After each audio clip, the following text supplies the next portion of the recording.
Walang iya ka talaga, matanda ka. Hindi ka na nahiya. Hindi na nga tumatayo yung ano mo eh. Nagagawa mo pa talagang lumandi sa ibang babae. Saan ka ba kumukuha ng tigas ng mukha mo para gawin ng mga ganyang bagay? Ano ba pinagsasabi mo? Nagtanong lang yung babae sa akin kung saan yung tamang direksyon. Manahimik ka. Hindi mo na ako maloloko, no? Sa mga ganyang dahilan mo. Gasgas na yan. Ilang taon mo na ginagamit yan. Wala ka na bang ibang style, ha, Tonyo? Napakasira ulo mo talaga. Hindi ka na nahihiya. Pinag-uusapan ka na ng mga chismosa dito sa baryo natin. Isipin mo kung anong gusto mong isipin. Basta ako, wala akong ginagawa masama. Palagi ka na lang ganyan. Palagi ka na lang tamang hinala. Kung ano-ano na lang ang pinag-iisip mo. Sinasabi ko kasi sa iyo, tigilan mo nakakabasa ng mga libro na puro kabitan. Kaya nadadamay ang utak mo eh. Sinisisi mo pa ba yung pagbabasa ko ng libro? Wala namang kinalaman ng mga binabasa ko sa pagiging babaero mo. Bakit ba kasi hindi ka nalang umamin? Marami naman ang nakakalam na marami kang babae, Tonyo. Kahit na kailan talaga, napakasinungaling mo. Wala ko nga aminin dahil wala naman akong ginagawa masama. Sinungaling! Matanda kang sinungaling!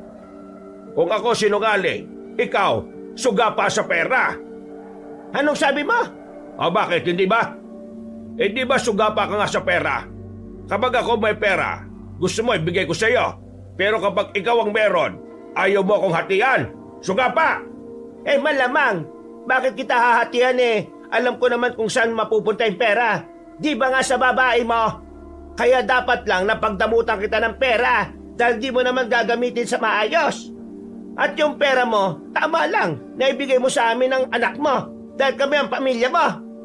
Kapag nakapagtrabaho na si Edison, hindi na ako magbibigay ng pera sa iyo. Ang kapal naman talaga ng mukha mo. Obligasyon mo, ipapasa mo sa anak natin. Hoy, hindi natin pinagtapos ng pag-aaral yan para lang perahan mo. May sariling buhay ang anak natin at may sarili siyang pangarap. May mga gusto niyang mangyari sa buhay. At hindi niya magagawa yon kung lahat ng pera niya ay isusuporta niya sa atin. May trabaho ka, di ba? May trabaho ako. Kaya nating mabuhay nang hindi umaasa sa kanya. Kaya huwag kang makapal ang mukha mo dyan. Eh ano naman kung umasa ako sa anak natin, eh anak ko siya. Pinaaral ko rin yan. Wala ka talagang kwenta kausap kahit na kailan. Hindi ka talaga nakakaintindi kahit ipaunawa ko sa iyo. Malas ang babaeng nilalandi mo. Paangit ka na nga, inutil pa ang utak mo. Hoy, magdadaan ka sa pananalita mo, ha? Eh ano, mananakit ka? Ha? Mananakit ka? Gusto mo yatang makulong eh. Baka nakakalimutan mo, ha? May kaibigan akong pulis. Ah, yung kaibigan mo kunwari pero may gusto sa'yo. Siraulo ka bang tao ka? Parang apo ko na si Nomer. Anong may gusto? Kahit ano na lang talaga masabi mo eh, no? Palibhasa, gawain mo kasi. Siraulong matandang to. Kung makapagsabi ng matanda, kala mo hindi siya matanda. At least ako, meron akong pinagkatandaan. Eh ikaw, tumanda ka na lang ng paurang. Ikaw sumusobra ka na, ha? Ha? Hindi ba kayo titigil? Dinig na dinig kayo sa labas. Nakakaya kayong dalawa. Ano na naman ba kasi pinag-aawayan nyo? Eh kasi itong tatay mo, babaero. Nakita ko na naman kanina na merong ibang babaeng nilalandi. Eh nag-iilusyon lang yung nanay mo. Wala akong nilalandi. Kakabasa niya yan ng pocketbook na yan eh. Anong tingin mo sa akin, buang? Tayo naman kasi, kahit nahuling-huli ka na, ayaw mo na lang talagang aminin eh. Nakita rin kita kahapon, may kaharutan kang babae. O ano? Anong dedepensa mo ron? Natamimi ang matandang si Tonyo. Nanahimik na lang ito dahil sa kahihiyan. Para itong bata na biglang natanggalan ng kulit. Lumapit si Edison sa kanila. Kumuha ito ng tubig at binigay sa nanay niyang gigil na gigil pa rin. Huminga siya ng malalim. Tay, ang tanda niyo na. Umayos ka naman. Sa susunod na taon magtatrabaho na ako. Kailangan ko lang hintayin yung sampa ko sa barko. May iwan kayong dalawa rito. Baka naman, mas lalo kang lumala niyan, ha? Hindi ko kasi mapigilan eh. Ipaputol mo na yung Junjun mo para wala ka ng kaligayahan. Tay, isipin mo na lang kasi yung pamilya natin. Hindi yung pansarili mong interes. Kapag ako nag-asawa, bubukod na ako. Kayong dalaw na lang ang magkasama. Hahayaan mo bang pati si nanay mawala sa'yo? Paano kung hindi ka naman alagaan ang ipapalit mo sa kanya? Yan, makinig ka sa anak mo. Ikaw kasi wala kang pang-unawa. Puro kamanyakan lang yung nasa isip mo. Tanda-tanda na eh. Bumuntong hininga na lamang ang matandang si Tonyo. Ang kanyang ina naman ay kumalma na rin at mas piniling lumabas na lang ng bahay. Napatingin si Edison sa kanyang ama. Hindi naman yon makapag-angat ng tingin sa kanya. Maayos nga kayo. Mga tao sa labas Ikaw na lang palagi ang laman ng usapan. Bigyan niyo naman ako ng kahihiyan. Napapailing na lamang si Edison. Nung hapon na yon, sa halip na magmeryenda ay umalis na lang din ang binata. Tumambay siya sa madalas niyang paglibangan, ang maliit na basketball court sa kanilang baryo. Pag-upo niya, agad na tinabihan siya ng isang binata. Mukhang may problema ka na naman, kaibigan ah. Wala ako. Pera no? Baliw, hindi. Ay, bad trip lang ako. Bad trip? Bakit na naman? Si tatay Hindi kasi talaga tumitigil sa pambababae niya. Alam mo, kung ano magandang gawin dyan, palayasin mo. Para maramdaman naman niya na mahirap mabuhay kung mag-isa. Doon niya mas mararamdaman na kailangan niya pala kayo. Hindi mapapalayas ni nanay yun. Mahal na mahal ni nanay yun eh. Ano gagawin niyo sa problema niyong yan?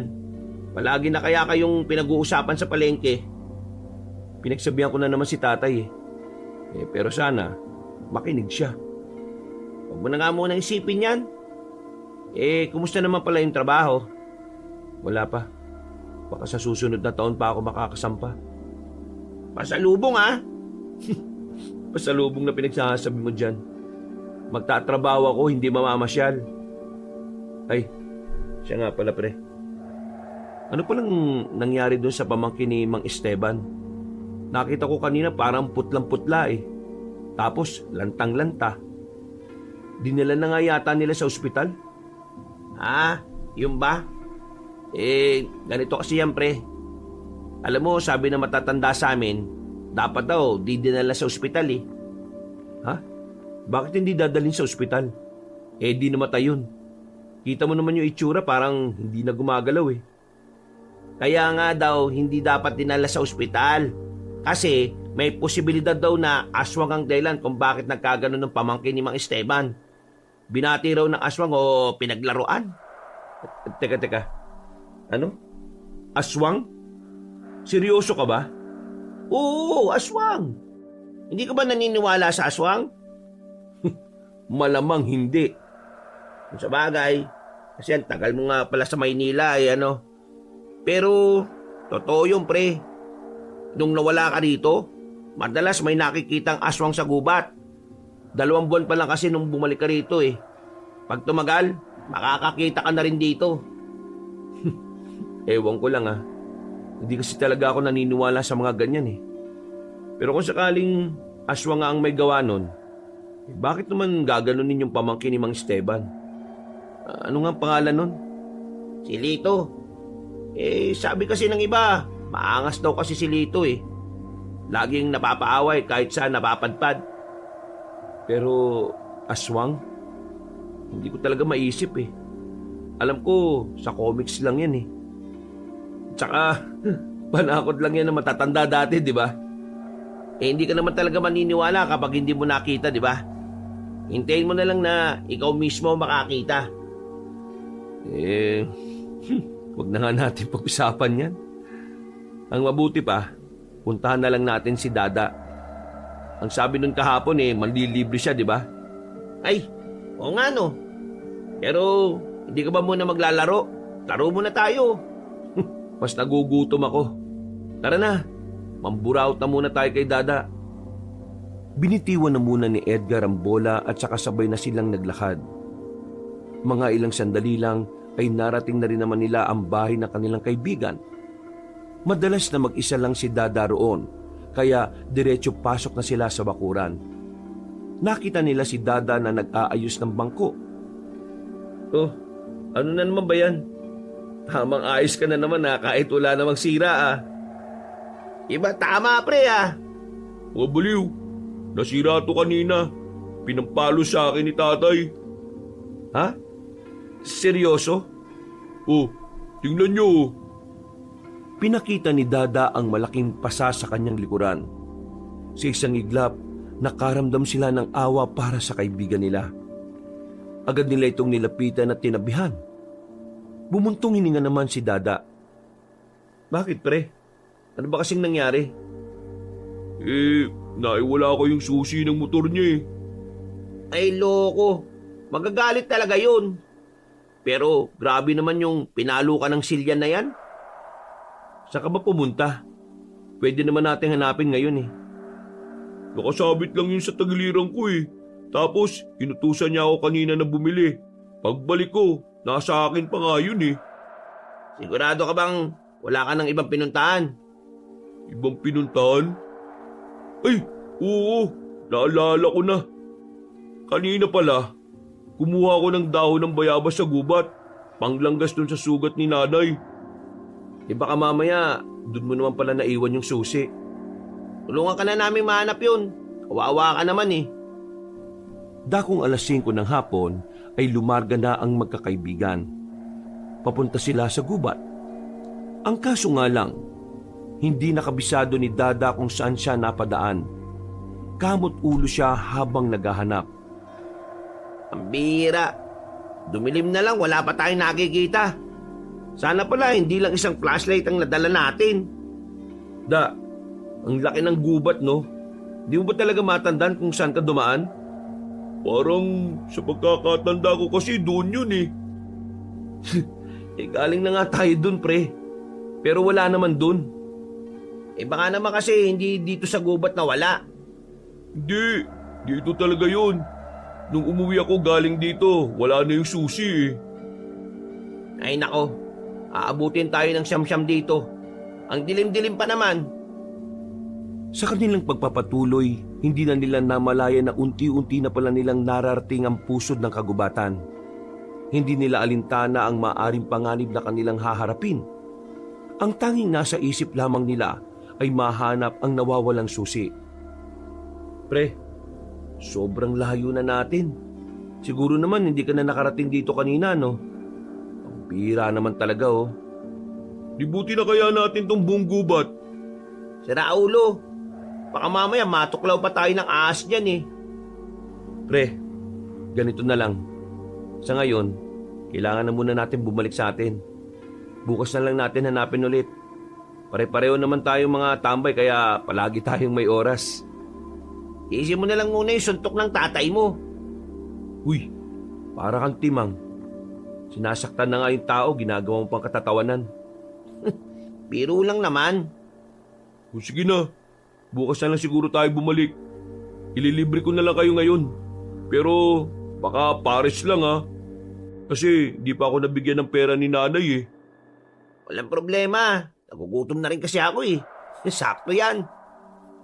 Sinimulan na ng tatlo ang paglalakad. Nagagawa pa nilang magkwentuhan habang naglalakad.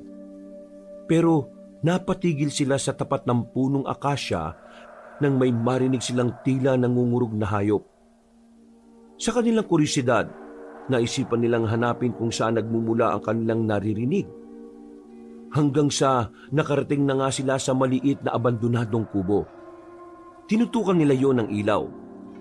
Nakita nilang merong tao sa loob.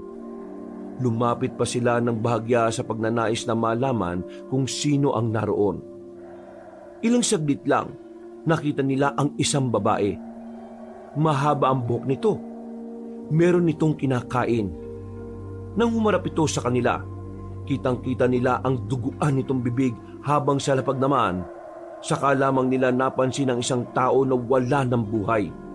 Kinakaukaw ng babae ang tiyan ng biktima. Takbo! Naunang tumakbo si Edgar, pero sa huli, nadapa ito sa makapal na sanga. Agad na hinila ni Edison si Edgar. Si Dada naman, nauna na rin tumakbo. Nang bahagyang malayo na sila, ay saka pa lamang nila naisip na magpahinga.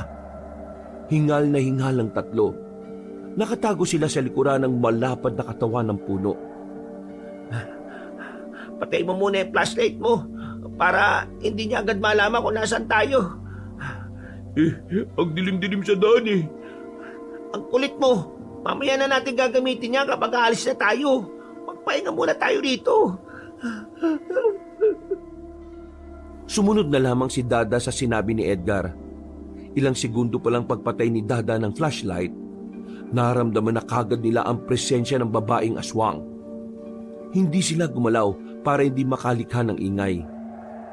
Maya-maya lang, naririnig na nilang palakas na ng palakas ang yabag ng paa ng aswang. Nang nasa harapan na yun ang puno, biglang kumalamang sikmura ni Edgar. Dahil sa sobrang tahimik na kagubatan, dinig na dinig ang pagkalam ng kanyang sikmura. Dahil doon, ay nalaman ng babaeng aswang ang pinagtataguan nila. Agad na lumapit ang mga yon sa kanila. Tulong! Uy! Nahawakan ako! Uy! Sira ulo! Hinihila ng aswang ang paa ng binata. Buti na lang ay binalikan siya kaagad ng dalawa. Nakipaghilahan sila sa aswang kahit na takot sila sa itsura nito. Hoy aswang!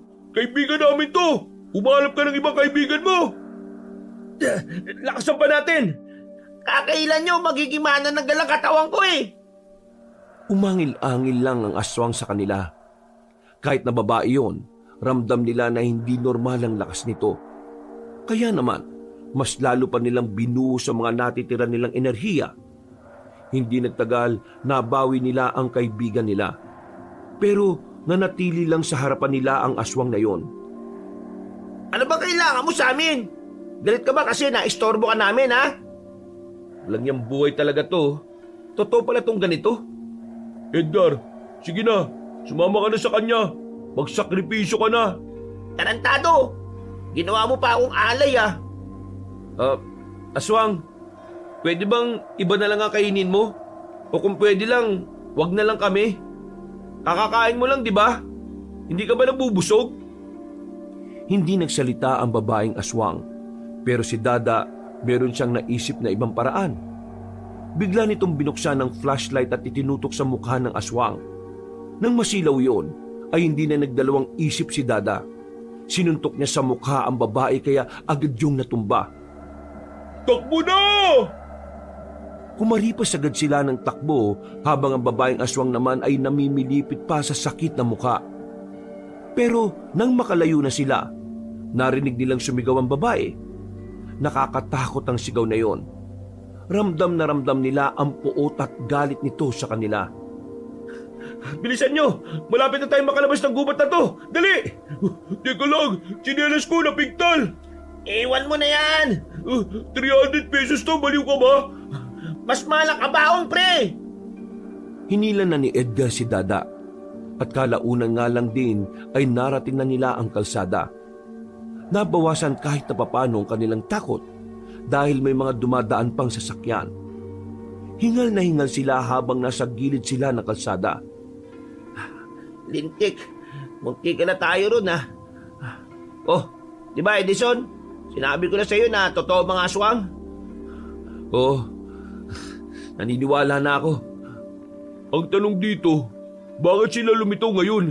Eh di ba ang sabi na matatanda, matagal na silang wala sa probinsyang to? Saka na natin pag-usapan yan. Kailangan natin makalis kagad dito dahil baka kung ano mangyari sa atin dito. Wala silang sinayang na pagkakataon. Agad na rin nilang nilisan ng lugar na yon. Pagod na pagod sila nang makarating na sila sa baryo nila. Napaupo na lamang silang tatlo sa harapan ng bahay nila Dada. Mabuti na lang, wala si tatay. Pasensya na kayo ha. Di ko na yata kayo malilibre ng pares. Sarado na yun ngayon.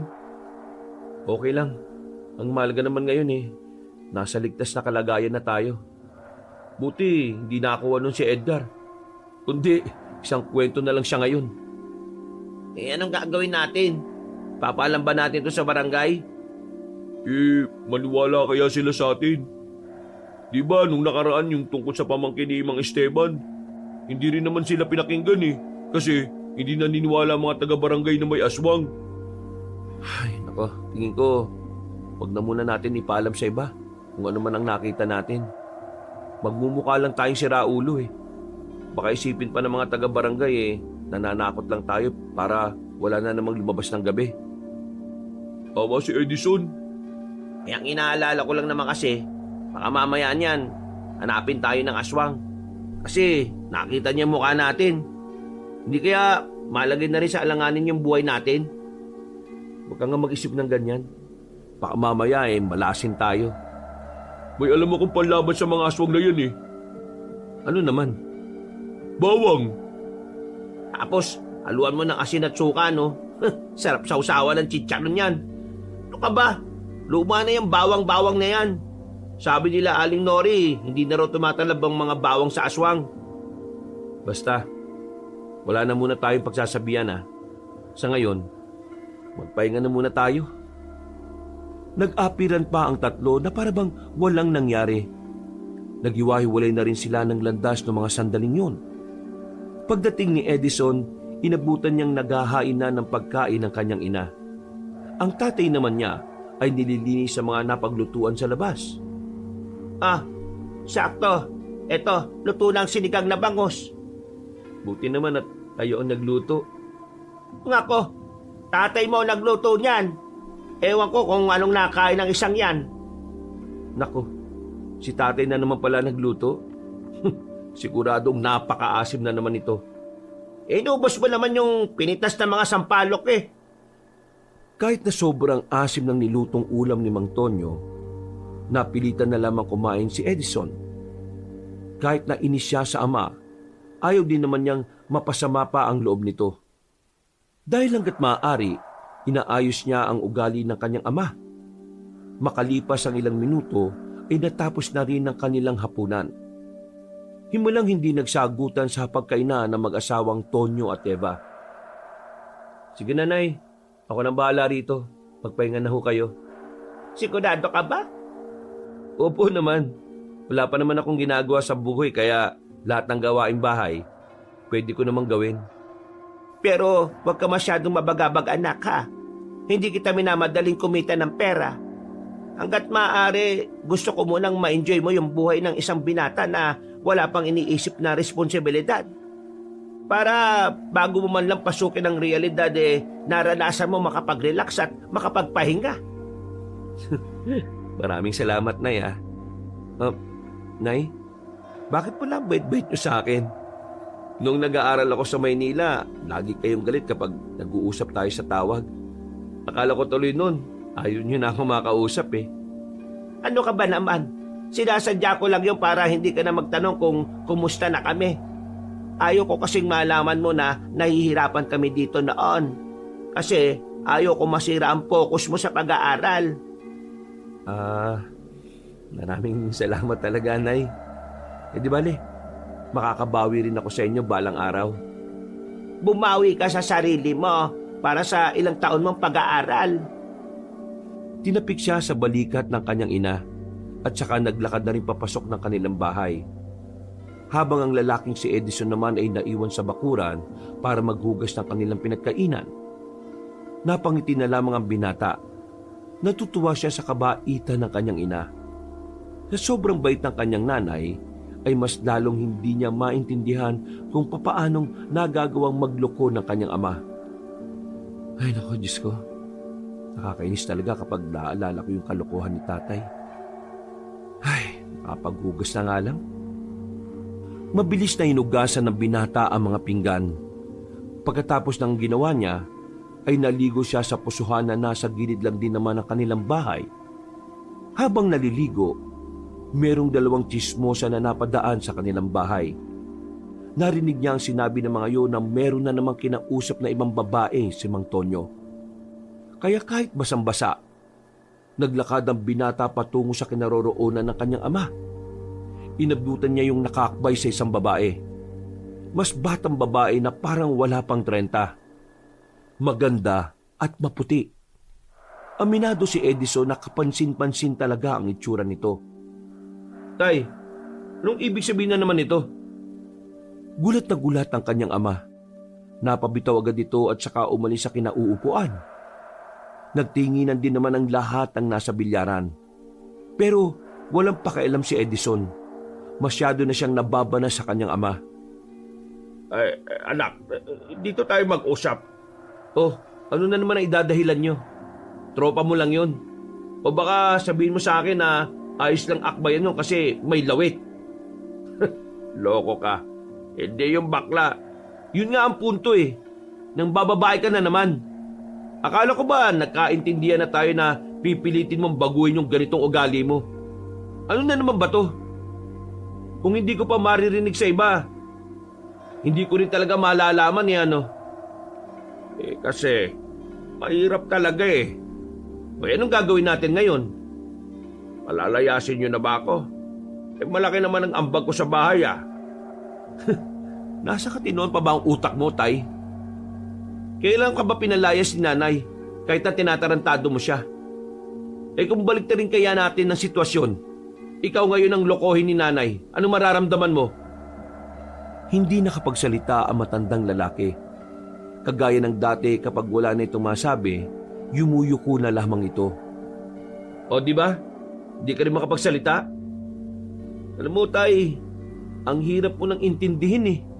Sobrang hirap mo nang pakisamahan. Anak, wag mo ako matawag-tawag na anak hanggat hindi mo inaayos tong problemang to. Sabihin mo to kay nanay ah. Kung hindi, ako magsasabi nito sa kanya. Bago umalis ang binatang si Edison, sinulyapan niya pa ang babae na nakaupo sa bilyaran. Nakita niyang nakangiti rin yun sa kanya. Sa pagkakaalam niya, ibang babae na naman ito. Hindi ito pamilyar sa kanya. Sa isip-isip ng binata, baka yun na ang kabit ng kanyang ama na naririnig niya sa kwento ng mga tsismosa. Kinaumagahan, nagising ang binatang si Edison dahil sa mga ingay na naririnig niya. Kaya naman, wala siyang ibang magawa kundi ang bumangon. Pagtingin niya sa orasan, 9:00 na rin ng umaga. Mabuti naman at nagising ka na. Magpapasama sana ako sa iyo kung wala ka lang namang gagawin ngayong araw eh. Wala naman, Nay. Pero saan ba tayo pupunta? Kukunin ko lang yung 3 bote ng honey na binili ko sa kaibigan ko. Sa kabilang baryo pa kasi yun eh. Alam mo naman minsan, sumasakit ang paa ko kakalakad. Magpapabot ako sa iyo. Kaya mo ba ako? Ano ko ba naman, Nay? Pinibiro lang kita. Ikaw talaga oh. O sige na, mag-almusal ka na at magbihis pagkatapos. Aalis ka agad tayo bago ang pananghalian para maaga tayo makabalik. Ikaw, anak, meron ka na bang natitipuan na babae? Po? Natitipuan? Wala ah. Kilala mo naman ako, Nay. Mataas ang standards ko pagdating sa babae. Kapag kaya ka na nilang higitan, yun na ang hinahanap ko. Pampihira ka. Ako pa talagang ginawa mong halimbawa ah. Siyempre naman, Nay. Ayaw ko namang maghanap ng babae na basta-basta lang ano. Basta anak, sa oras na maisipan mo ng bumukod, ayos lang naman kami. Huwag mo kaming intindihin ng tatay mo. Ito naman si nanay. Kung magsalita parang hindi na kami magkikita. Maaga lang ako nagsasabi. Alam mo naman na hindi naman natin hawak ang buhay. Sus, mamimiss mo lang ako eh. Siya nga pala anak. Ikaw ba at ang kaibigan mo napapatpad sa gubat? Gubat? Hindi naman. Pero minsan nga lang pala. Bakit yun naman naitanong, Nay? Si Kumaring Gemma kasi may kinwento sa akin. Yung pinsan kasi ng asawa niya pinatay ng aswang. Nang marinig ni Edison ang salitang yun mula sa kanyang ina, agad niyang naalala ang aswang na nakita nila sa kagubatan. Biglang nagtindigan ang kanyang balahibo. Hindi na niya mapigilan na kanyang sarili na hindi kabahan. Bumuntong hininga si Edison at napansin naman yun ng kanyang ina. May problema ba? Wala naman, Nay. May naalala lang ako pero wala naman yun. Tungkol naman po sa aswang na sinasabi ni Aling Gemma, nahuli na po ba yung aswang? Hindi. Mahirap naman daw kasi hulihin ng mga aswang eh. At saka, wala namang huhuli doon. Halos lahat ng tao sa kanila mga takot sa aswang. Ay nako, dapat kasi talaga kung may aswang, ang mga tao hindi duwag. Mas lalo kasing tumatapang ang mga aswang na yan kapag ang mga tao hindi nagpapakita ng tapang. Ganun po pala yun? Nang makaramdam na ng init ang mag-ina, ay pansamantala na muna silang nagpahinga sa dilim ng puno. Nilabas na ni Aling Eva ang kanyang pamaypay. Habang nasa gilid sila ng daan, isang matandang lalaki ang nakita nilang naglalakad. Meron itong bitbit na tungkod na kasing tangkad din ito. Mahaba na ang bigote at balbas. Kulay puti na rin. Kung titingnan, masasabi kaagad ni Edison na nasa 60 na ang edad nito. Nay, tingnan niyo yung matanda oh. Parang ermitanyo. Ay baka nakatira yan sa gupat. Huwag na tayo lumapit. Mahirap kausap ang mga ganyan. Hindi na sana nila papansinin na matanda, pero bigla itong tumigil at lumingon sa kanila. Isang makahulugang ngiti ang pinakita nito, pero mas lalo silang nakaramdam ng pagkailang nang makita nilang papalapit na ang matandang lalaki sa kanila. Wala na silang nagawa nang kausapin sila nito. Magandang tanghali sa inyo. Maaari ko bang malaman kung saan ang inyong tunga? Nay, bakit ang lalim niya magsalita? Aba, ewan ko. Sila yata nagugula kayo sa aking biglang paglitaw. Kung gayon, sasabihin ko na lang ang nais kong sabihin sa inyong mag-ina. Lalong-lalo na sa iyo, Eva. Ay, teka. Paano mo naman ako nakilala? Ang aking pagkakakilanlan ay hindi na mahalaga. Dahil ang mahalaga sa mga sandaling ito ay ang kaligtasan niyong dalawa. Nais ko lamang iparating na wala kayong kasalanan sa kung ano man ang ginawa ng matandang lalaki na yon. Ngunit nais ko kayong paalalahanan na hanggat maaari, ibalik niya ang kanyang kinuha. Sandali lang ho. Sino ho ba ang tinutukoy ninyo? Pinaibig niya ang isang prinsesa at kinuha niyang itim na bato dahil ang kanyang akala ay maaari itong ipambili. Ngunit ang itim na bato na iyon ay sadyang makapangyarihan. Kung hindi niya ibabalik ang kanyang ninakaw, maaari niya itong ikapahamak. Mawalang galang na po pero hindi po namin alam ang sinasabi ninyo eh. Bukod sa inyo, kaibigan, alam kong alam nyo na rin na marami siyang nilalapitang binibini. At isa sa kanyang mga pinaibig ay ang prinsesa. Ang prinsesang natapos ang buhay nang dahil sa kanyang pansariling hangarin. Ibalik niya ang kanyang kinuha. Sino po ba kasi kayo? Isa akong manlalakbay na ang hangarin ay magbigay babala sa mga tao. Alam ko ang mga nangyayari. Nakikita ko ang kapahamakan. Medyo nakakaramdam na ng kilabot ang mag-ina ng mga sandaling yon. Kaya naman naisipan na nilang umalis doon. Naglakad agad sila at hindi na kinausap pa ang matanda. Habang papalayo sila, nakita nilang nakatingin pa rin ang misteryosong matanda sa kanila. Pambirang taong yun. Ano ba pinagsasabi niya, Nay? Umuwi na muna tayo ngayon. Nay, ang layo na ng nilakad natin. Kailangan ko makausap ang tatay mo. Malakas ang kutob ko na siya ang tinutukoy na matandang yon. Mararamdaman ng galit sa tinig ng matandang babae. Wala nang nagawa ang binatang si Edison nang makasakay na ang kanyang ina. Na kung tutuusin ay pwedeng-pwede naman nilang lakarin pabalik. Pero dahil atat na atat ng awayin ni Aling Eva ang kanyang asawa, wala na itong sinayang na oras. Nasaan na yung halibe? Umami ka sa akin, Tonyo. Umami na alin? Kunwari ka pa. Aminin mo na ang ginawa mong kasalanan. Napatingin na matandang si Tonyo kay Edison. Tila ang pagkakaunawa ng matandang lalaki ay ang tungkol sa babaeng kaakbay nito. Pero iba naman ang tinutukoy ni Aling Eva. Umamin ka na kasi. Aamin ka ba o tatagayin kita ng itak? Oo na, aamin na ako. Kahapon, meron akong kasamang babae sa bilyaran. Kaakbay ko siya. Ha?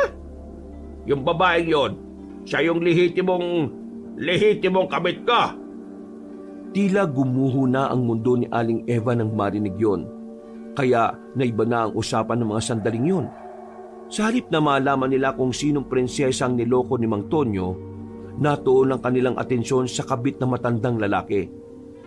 Siya yung babaeng pinag-uusapan nung nakaraang buwan pa. Eh di totoo nga yung hinala ko nung nakaraan. Oo, totoo nga. Totoo yon, Eva. Totoo yun pero sinasabi mo sa akin na hindi. Napakasinungaling mo talaga. Sinabi na nga sa inyo tapos sasabihin mo pang sinungaling. Kapag hindi naman umamin, ganun din. Nako, ang gulo mo. Napakawalang yamong tao ka. Aray ko, masakit ang kaldero na yan, ha? Kulang pa ang kalderong yan.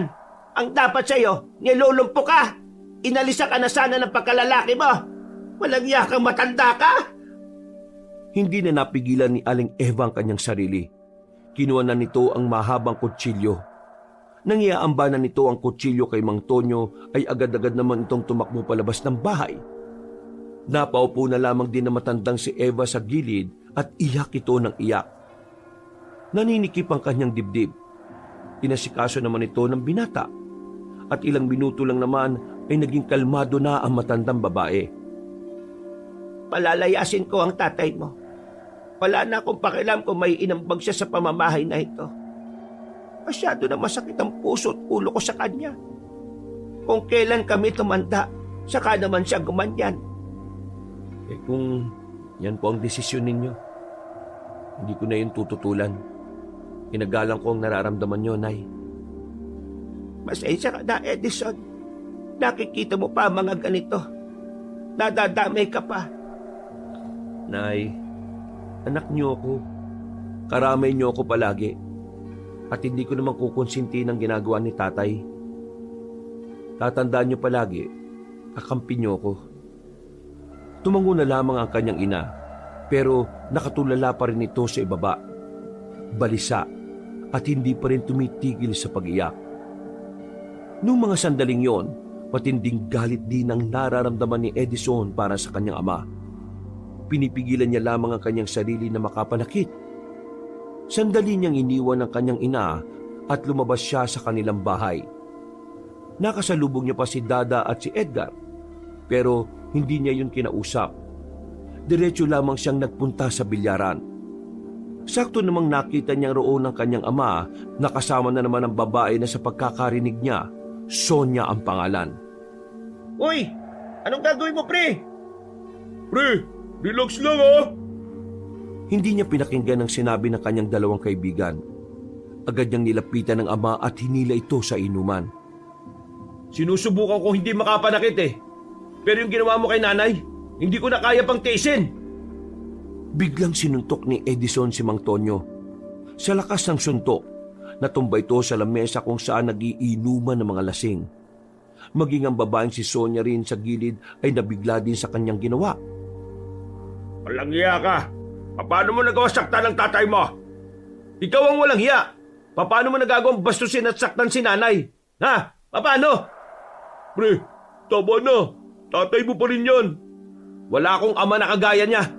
Kung pwede ko nga lang sana nahilingin na sana mamatay na to kagad Abat, lokong bata to Edison, tama na. Manahimik ka! Ikaw ang dahilan kung bakit nasasaktan ng nanay ko ngayon Tapos, sasabihin mo sa akin ngayon na tama na. Baliw ka ba talaga? Hindi mo na lang ba iniisip na merong pamilya yung matandang yan? At hindi ka na ba nahihiya? Parang lolo mo na ang tatay ko Halos magkasing edad nga lang yata tayo Tapos, bumatol ka sa matandang yan?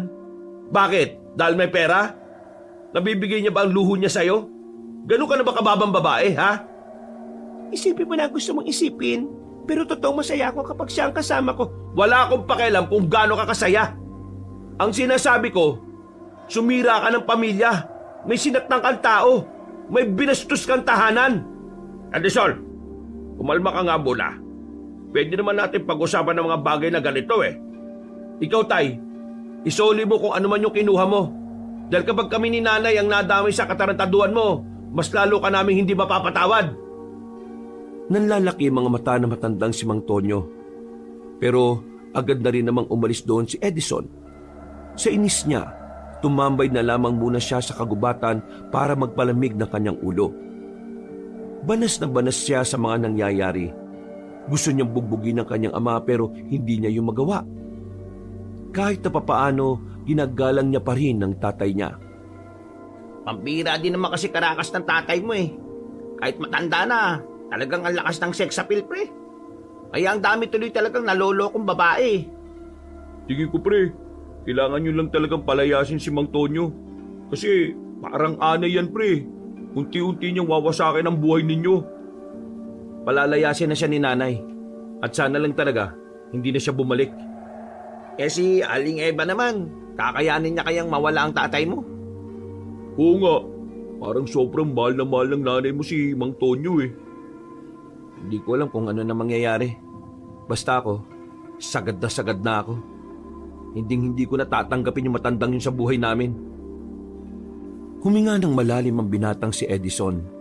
Kahit na papaano ay gumagaan ang kanyang pakiramdam dahil sa sariwang hangin na kanyang nalalanghap. Kaya ba tayo, pre? Yung tungkol dun sa aswang na humabol sa atin, ano na kayang balita ron? Wala namang makahuli. Pinsan ang kakilala ni Nanay yung biktima. Sabi ni Nanay, yung aswang daw na yun sa kabilang baryo naglalagi nito mga nakaraan. Kumbaga, yung nakita natin, dinala niya lang dito sa kagubatan ng baryo natin. Nakakilabot pa rin kapag naalala ko yung mukha niya, pre. Buti na lang talaga, hindi niya tayo nagawang habulin. Pero pre, ano pala yung sinabi mo kanina sa tatay mo? Yung sinabi mong may ibabalik niya na ano? Ano bang bagay yun? Dahil naitanong na rin naman ni Dada ang tungkol doon, hindi na rin siya nagdalawang isip pa na ikwento ang tungkol sa sinabi sa kanila na matanda. At dahil nga sa kwentong yon, nagkaroon ng haka-haka sa utak si Edgar at Dada. Pre, di kaya yung matandang yun may alam talaga? Tapos, yung sinasabi niya, baka may kung anong ninakaw tong tatay mo dun sa prinsesa na sinasabi. Paano kung yung prinsesa pala yung tinutukoy aswang? Ha? Napaisip din si Edison nung una. Inisip niya na malabo pero nang pagtagpi-tagpain niya ang lahat ng detalyeng nasa isip niya, sa kanya lamang napagtanto na maaring pwedeng ang ganun ang sinasabi ng matandang lalaki. Kasi tingnan mo pre kung paano magsalita yung matandang yun parang nakakabahala talaga no? Ibig sabihin, maaring mababangis ang manakit sa tatay mo kapag di niya isinauli yung itim na bato. At ang itim na bato, kadalasan ginagamit yan ng mga aswang kapag meron siyang ginagawang kakaiba sa katawan nila Kagaya na lang ng pagpapalitan nyo. Basta, marami. Ibig sabihin kung tama nga ang mga sinasabi nyo, pwede rin kaming madamay ni Nanay. Ayaw kasi sa matanda, patay na yung prinsesa Siguradong gaganti ang mga iyon kay tatay kung siya ang dahilan ng pagkawala ng prinsesa na sinasabi. Nagkatinginan ng tatlo sa mga pumapasok na ideya sa utak nila.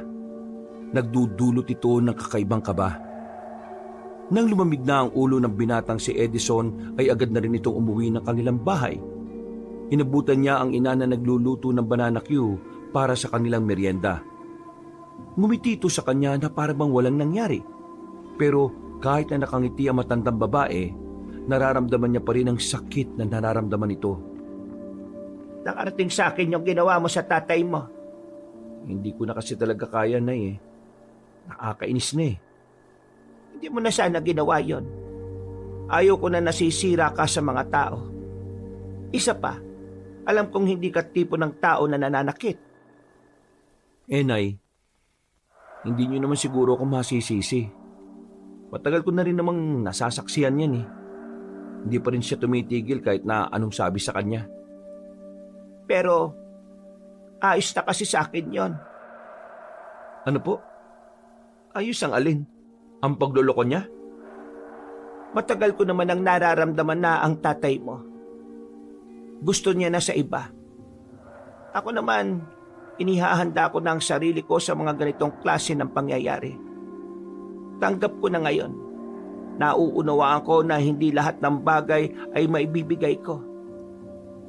At kung sa iba niya nararamdaman yon, hahayaan ko na lang siya. Kaya lang naman ako nagagalit dahil ayaw ko ng pinagmumukha kong tanga. Gusto ko na inaamin sa akin. Ngayong inamin naman niya na sa akin, ayos na ako. Sisimulan ko na lang mamuhay na ikaw na lang ang iniisip. Walang salitang lumabas sa bibig ni Edison. Naramdaman na lamang niyang tumutulo na ang kanyang luha. Hindi dahil sa lungkot na sira na ang kanyang pamilya, kundi dahil sa kung papaano sinasakripisyo ng kanyang ina ang nararamdaman nito para sa ikasasaya ni Mang Tonyo. Anak, may mga bagay na kailangan mo na lang talagang tanggapin.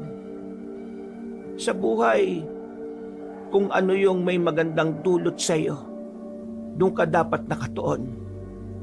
Sa buhay ko, ikaw yon at hindi ang iyong ama. Kaya naman, sa iyo ko na lang itutuon ang atensyon ko.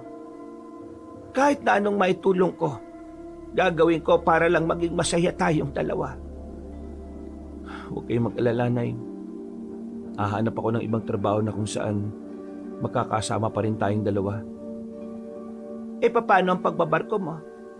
Hindi ba pangarap mo ang maging seaman?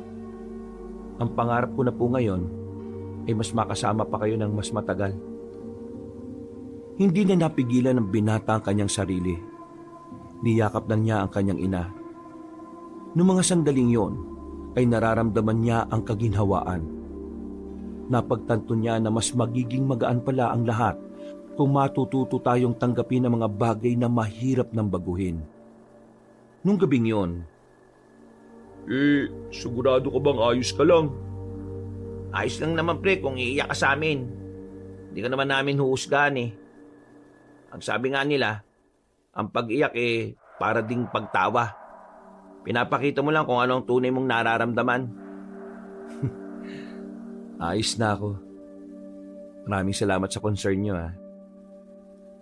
Alam niyo, napagtanto ko lang din kasi minsan kaya pala tayo nahihirapan dahil sa pag-asa na parang ilusyon na lang sa buhay natin. Pag-asa na ilusyon? Ano yun? Ang ibig kong sabihin, umaasa pa rin tayo sa isang sitwasyon na alam naman nating matagal nang wala. Yung dahil lang sa mga alaala, kaya akala natin may sasalba pa. Tinanggap ko na lang na hindi na talaga magbabago si tatay. Kaya eto, magaan na rin ang pakiramdam ko. Si nanay rin ganun rin.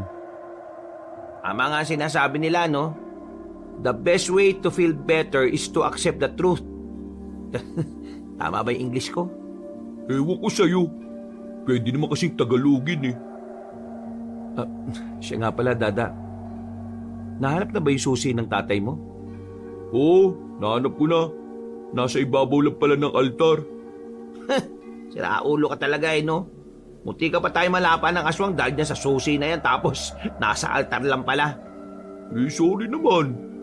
Baka kalimutin na kasi ako Ha? Ano yun?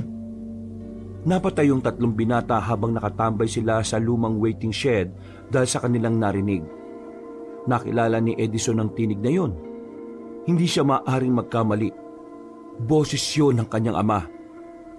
Hindi nagtagal, nakita na lamang nila ang matandang si Tonyo na tumatakbo papalapit sa kanila.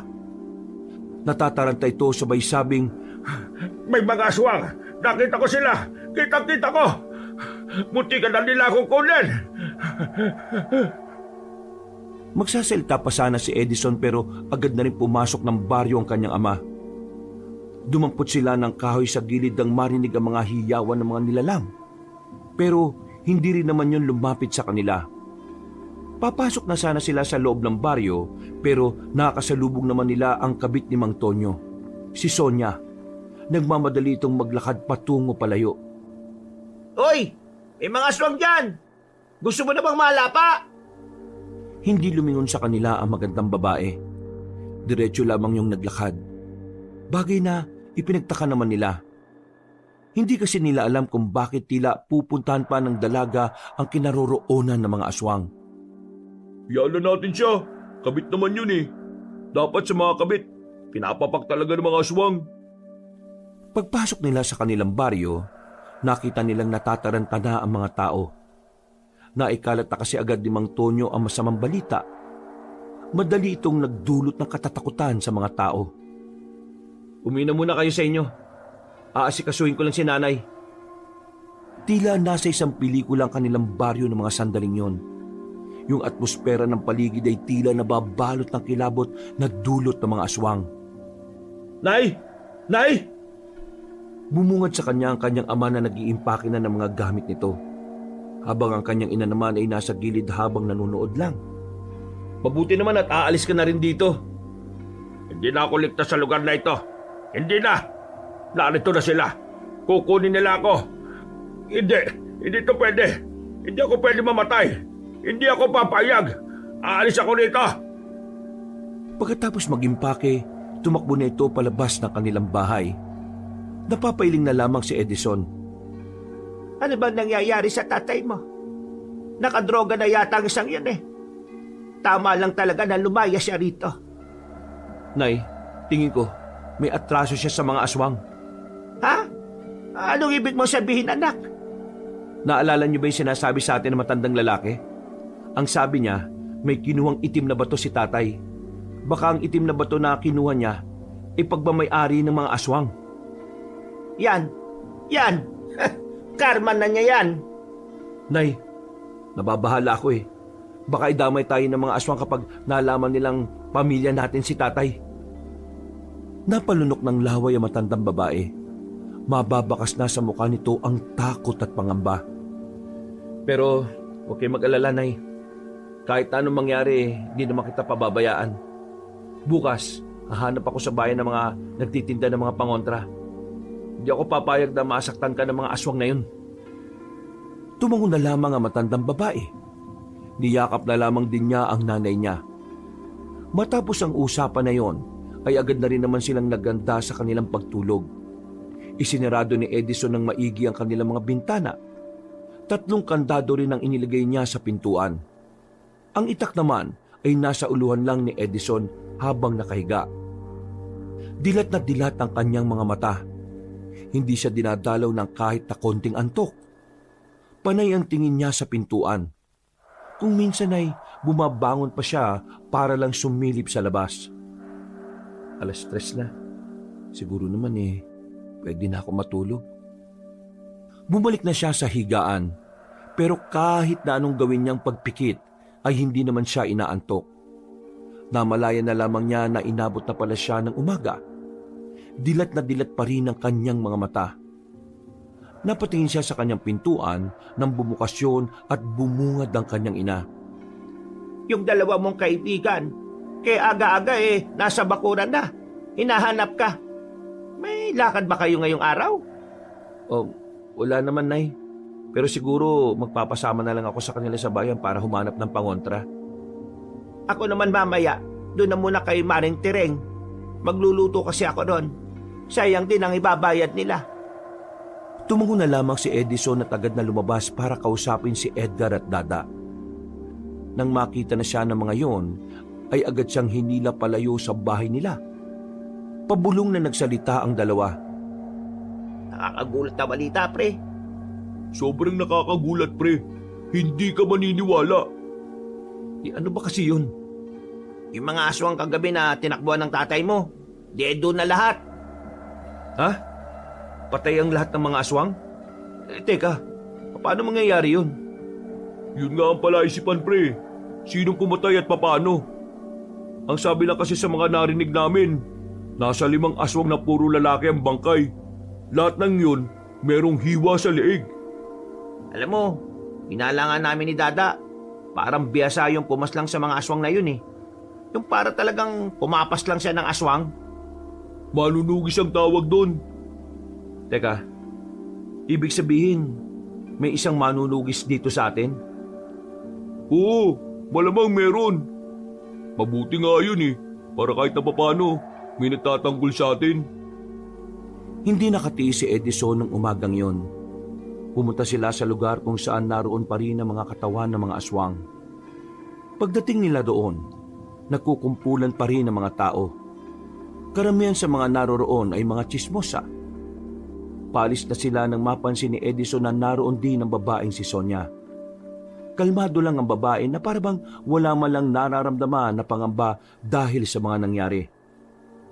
Nilipitan sila nito at nagtanong, Edison, alam mo ba kung nasaan ang tatay mo? "Bakit? Mukha ba akong tanungan ng mga taong nawawala?" Nasa panganib ang buhay niya. "Wala akong pakialam. Maganda nga mawala na siya para mabawasan na yung salot sa mundo eh." Naiintindihan ko nararamdaman mo. Hindi mo ako naiintindihan. At kahit na kailan, hindi mo maiintindihan. Nagawa mo nga manira ng pamilya eh. Tapos, naiintindihan mo? Kadiri ka. Pre, hiya mo na nga lang. Anong ngayaan? Nakakairita kasi. May lakas pa talaga ng loob kausapin ako na parang normal lang ang lahat. Maintindihan mo rin ang lahat. Pero hindi sa ngayon. May dinukot na bagay ang babae sa maliit nitong bag. Inabot niya yon kay Edison. Pero ayaw itong tanggapin ng binata. Isa itong pangontra sa mga aswang. Sa isang tao lang to pwedeng kumana. Tanggapin mo. Proteksyon ng nanay mo. Tinatarantado mo ba talaga ako, ha? Matapos mong saktan ng nanay ko, ngayon naman bibigyan mo siya ng sinasabi mong pangontra? Ano to? Pinaglalaruan mo lang ang nanay ko? Hindi kita masisisi kung yan ang iisipin mo sa akin. Pero kung gusto mo magkaroon ng proteksyon ng nanay mo, tanggapin mo ito. Tingin mo ba magtitiwala to sa'yo? Hindi ka nga kilala na kaibigan namin eh. Wala kaming idea kung ano ka at kung bakit may alam ka sa mga aswang. Wala na akong panahon para magpaliwanag pa. Eto, kunin nyo na.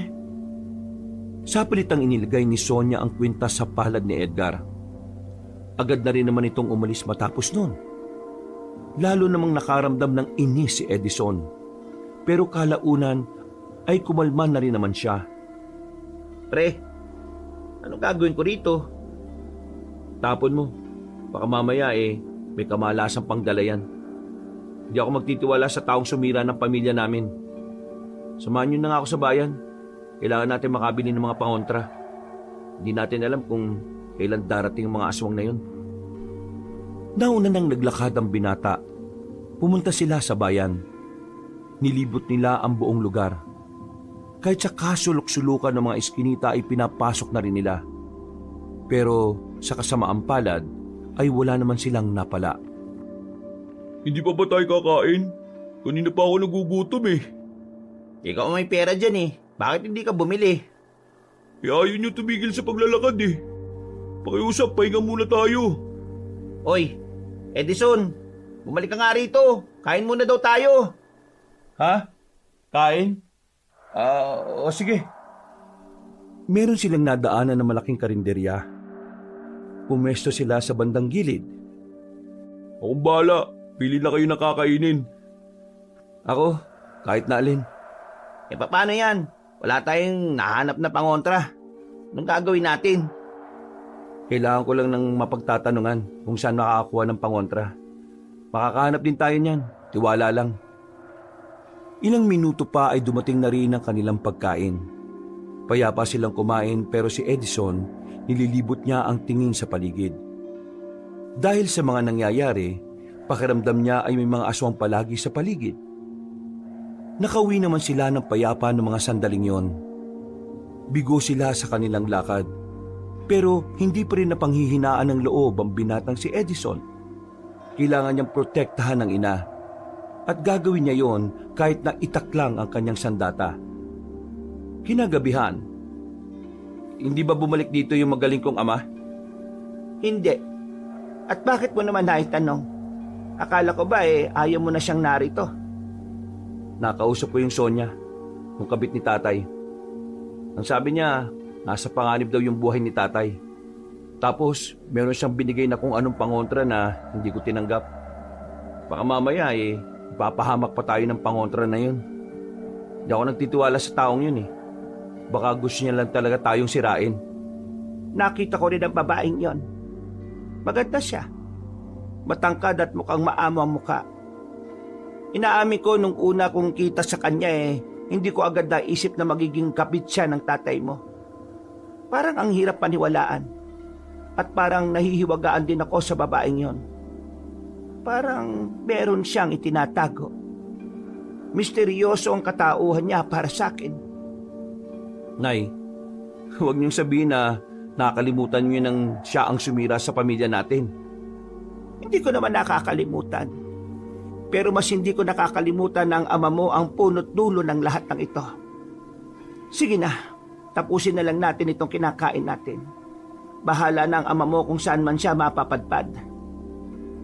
Itinuon na lamang ni Edison ang kanyang atensyon sa kinakain niya.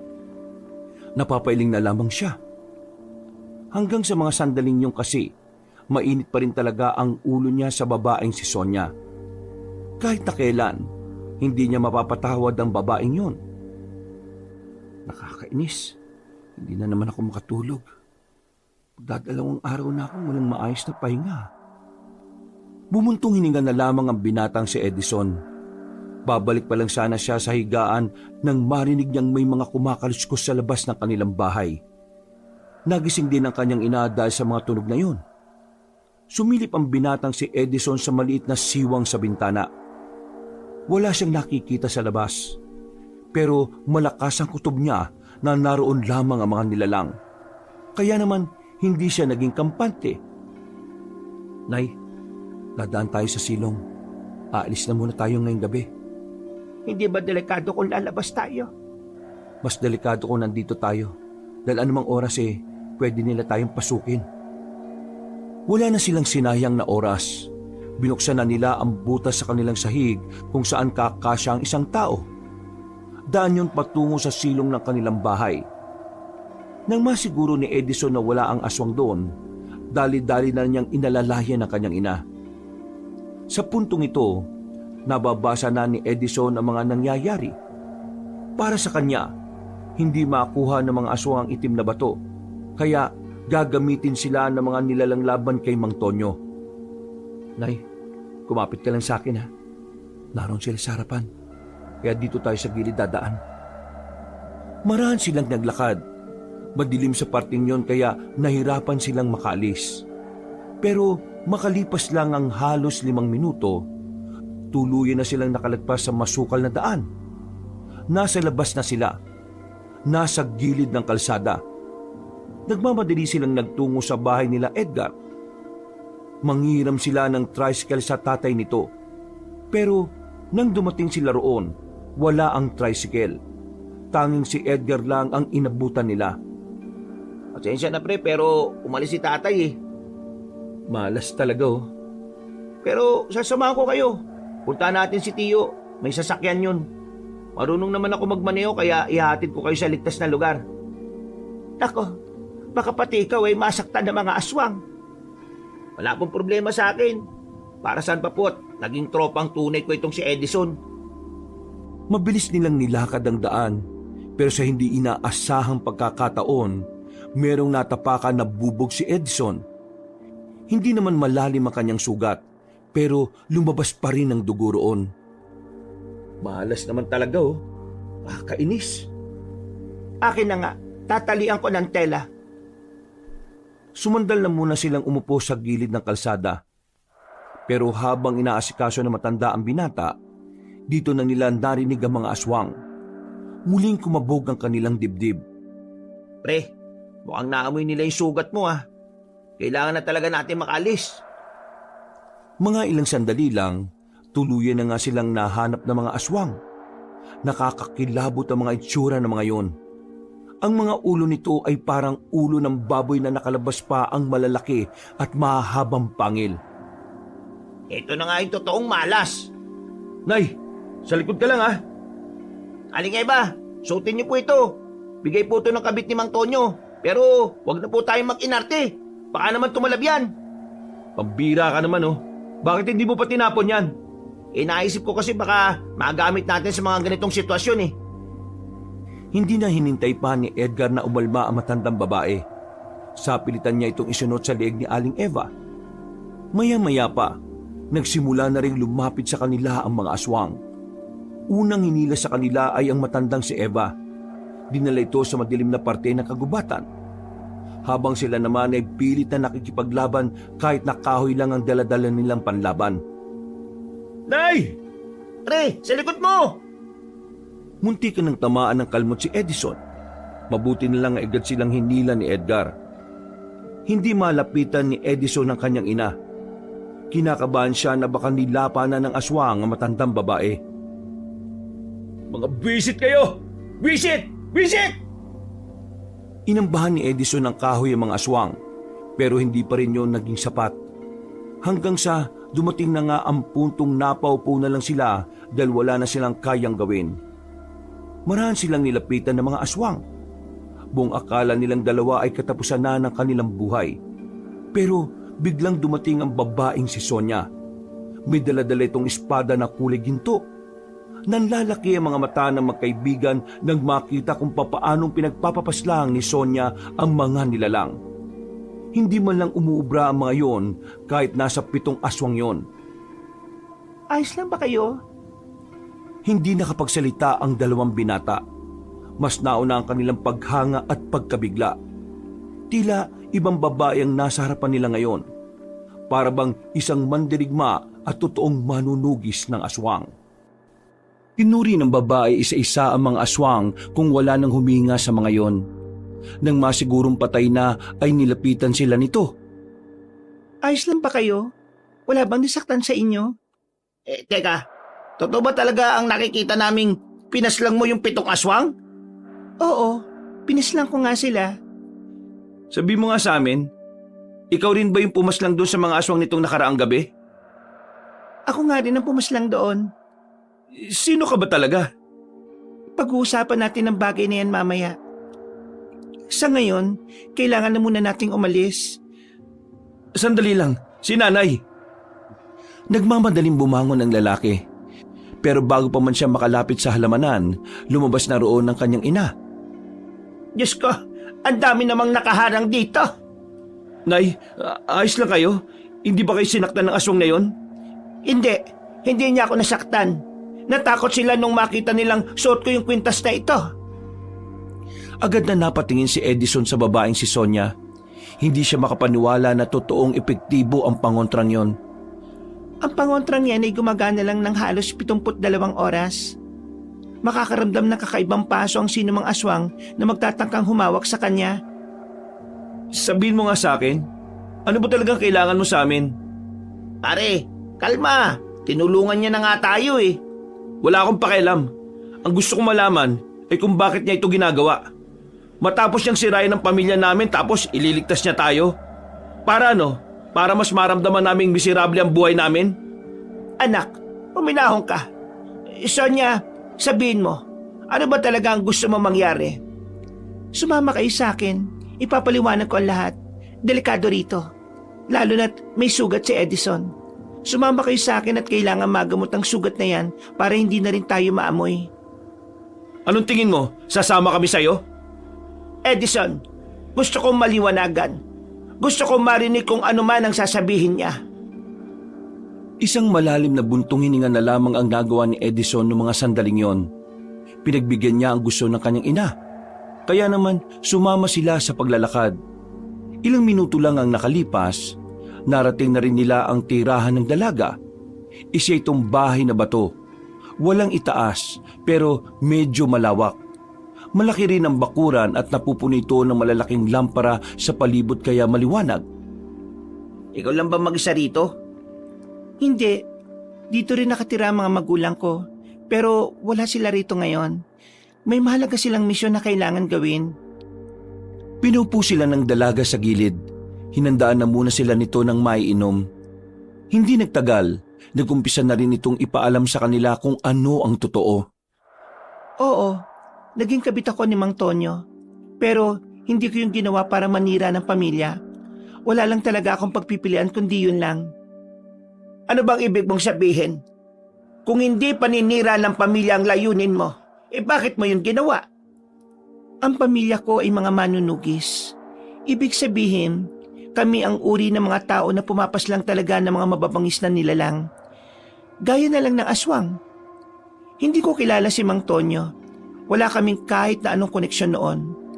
Pero yung nilalandi niyang babae ay ang aswang na hinahanap ko. Yun ay ang prinsesa ng mga aswang. Teka, sinasabi mo bang yung aswang na yun ang tunay niyang kabit? Oo, siya nga. Siya ang babaeng kinalolokohan ni Mang Tonyo. Pero nang malaman kong yun na nga ang aswang na target ko, gumawa ko ng paraan para mapalapit kay Mang Tonyo.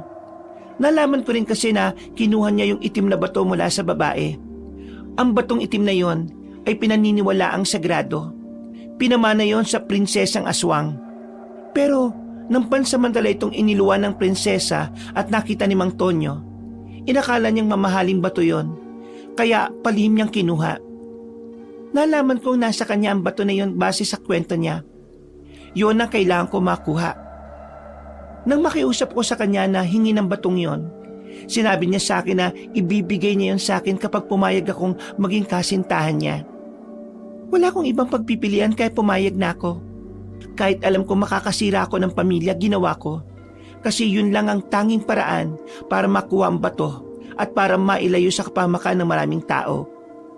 Ang kaso nga lang, nitong nakaraan, ipinagtapat niya sa akin na hindi na niya mahanap kung nasaan ang itim na bato. At ngayon, galit na ang mga aswang. Namatay kasi ang prinsesa dahil sa ginawa niya. Ang batong yun ang tila bumubuhay sa dugo ng prinsesa. At dahil hindi na yun naibalik, yun ang ikinamatay ng prinsesa ng mga aswang. Ano ba meron sa itim na bato na yon? At bakit gustong-gusto nilang mabawi? Ang sagradong bato, pinalulunok ito sa tagapagmana ng mga aswang at iluluwa lamang ito kapag dumating na ang itinakdang panahon. Nais nilang mabawi ang itim na bato ngayon dahil maaari pa rin nilang gamitin ito sa kasamaan kahit wala ng prinsesa. Ipapalunok ito sa pinakamatandang miyembro ng kanilang angkan at ang miyembro na yon ang siyang mas magiging malakas sa lahat. Una pa lang wala ka talagang intensyon na makasira ng pamilya? Kagaya nga ng sinabi ko, wala akong magawa kundi piliin ang paraan na yon. Naging kabit ako sa sitwasyong hindi ko ginusto. Kung sana, sa una pa lang binigyan niya sa akin ng bato, hindi ako hahantong sa ganoong pamamaraan. Kaso, masyadong tuso at loko-loko si Mang Tonyo. Mahilig talaga siya. At dahil sa pagiging ganon niya, hindi sana matutuon sa baryong ito ang atensyon ng mga aswang. At kayong mag-ina, kayo ang susunod na target ng mga aswang. Gagamitin nila kayo para pilitin si Mang Tonyo na ilabas ang hinahanap nila. Grabe, hindi ako makapaniwala sa mga nalalaman ko. Akala ko talaga nung una, kabit ka lang Ikaw palang tagapagligtas ng sanlibutan. Angas! Ay, sorry. Daldal ko na pala. Gusto ko makipagtulungan kayo sa akin. Ano naman ang gagawin namin? Aling Eva, kailangan niyo po munang umalis sa lugar na ito. Aminin man natin o hindi, kayo ang pinakamadaling makuha ng mga aswang. Meron akong alam na lugar na pwede kayong manatili kung papayag kayo. Kung paraan naman ito sa makakabuti, ay sige, papayag ako. Ikaw Edison, at ikaw rin, pati na rin ang isa pa ninyong kaibigan. Kung papayag kayo, kailangan ko kayo para labanan ng mga aswang. Wala akong kasama sa misyon na ito dahil ang iba kong kasama ay nauna nang namatay nung nakaraan. Kung yung mga kasama mo nga namatay, kami pa kayang wala namang alam sa mga aswang. Kaya nga ituturo ko sa inyo mga dapat nyong gawin. Ano pre? G ka ba? Tandaan mo Edison, kahit pumayag ka o hindi, kasama pa rin kayo sa unang aatake ng aswang dahil pamilya kayo ni Mang Tonyo. Hanggat hindi sila nakakaganti sa pagkamatay ng prinsesa at hanggat wala sa kamay nila ang itim na bato, kailanman hindi magiging ligtas ang buhay ninyo. Sabihin mo nga sa amin, gaano ba kalakas sa mga aswang na yan? Sino bang pinuno nila? Ang pinuno nila, hindi rin pangkaraniwan. Si Damaso, isang aswang na may 2 katauhan. 2 katauhan? Paano yun? May mga oras na isa siyang ermitanyo. Hindi mo aakalain na aswang siya. Pero ang totoo, isa siyang mabangis na aswang. Ayon sa pagkakaintindi ko, may parang demonyo sa loob ng katawan niya. At kapag nabubuhay yun sa katauhan niya, ay agad siyang nagiging aswang. Yung sinasabi mo bang ermitanyo yung may hawak na mahabang tungkod? Mahaba rin ang bigote at balbas? Tapos, malalim magsalita? Oo, siya nga. Paano niyo nalaman? Una na namin siyang nakausap. Binigyan niya nga kami ng babala Mabait ba talaga siya kapag ermitanyo siya? Mabuti siya kapag ermitanyo katauhan niya. Parang normal na tao na malalim ang pagkakaunawa sa mga bagay-bagay. Pero kapag nabubuhay ang dyablo sa kalooban niya, dito na siya nagiging aswang. Hindi niya kontrolado ang bagay na yon. Kaya nga, hindi siya tinuturing na pinuno ng mga aswang dahil hindi niya kontrolado ang sarili niya. Pero kung iisipin, siya ang pinakamabangis, kaya siya ang pinuno. E di, kapag nakausap natin yung matandang yun na ermitanyo ang katauhan, paslangin na kagad natin. Hindi natin magagawa yon. Kahit ermitanyo ang katauhan niya, kapag may nagtangka sa buhay niya, bigla-bigla na lang siyang nagiging aswang. Kumbaga, kapag nararamdaman ng dyablo sa katawan niya ang panganib, kusa siyang lumalabas para protektahan ang sarili niya. Tama. Kaya hindi natin pwedeng paslangin si Damaso sa ganung estado. Kailangan talaga natin siyang labanan kapag siya ay nasa estado ng pagiging aswang. Isang malalim na buntong hininga na lamang ang nagawa ni Edison. Sa puntong ito ay unti-unti na siyang naliliwanagan. Unti-unti na ring nawawala ang inis niya sa dalaga. Sa harapan ng salangan ay nakita niyang nag-uusap si Aling Eva at si Sonia. Humingi ng paumanhin si Aling Eva at ganun din naman ang dalagang si Sonia. Matapos yun, siya naman ang lumapit. Sonia, gusto ko lang humingi ng paumanhin sa lahat ng mga nasabi ko. Hindi ko talaga alam kung ano ba talaga ang mga nangyayari. Naintindihan ko naman. Wala naman akong sama ng loob. Nahiya pa nga ako kasi nasira ko ang pamilya ninyo. Si tatay ang tunay na sumira ng pamilya namin. Dahil hindi siya nagbabago At hindi rin naman ikaw ang tunay niyang kabit, kundi yung sinasabi mong prinsesa ng mga aswang.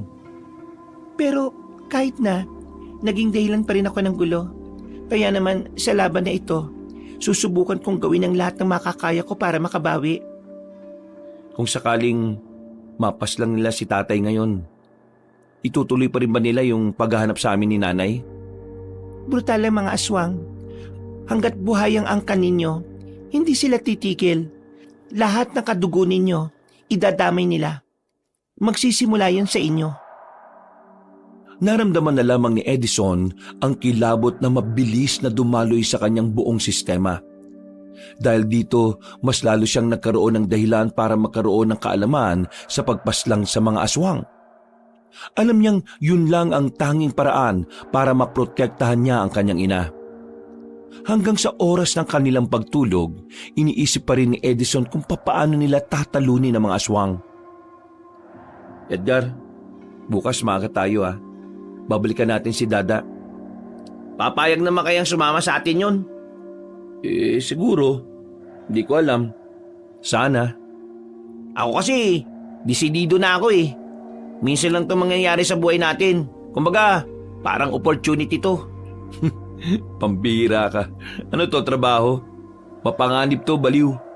Baka akala mo naglalaro lang tayo Natawa na lamang si Edison sa sinabi ng kanyang kaibigan. Mga ilang sandali lang din ay naramdaman na rin niya ang antok dahil sa halos 2 araw na walang tulog.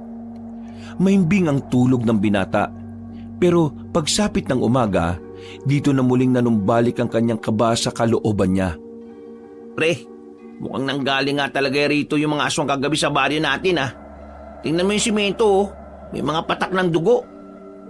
Nung umagang yun ay kararating lang ng 2 sa baryo nila para sunduin si Dada.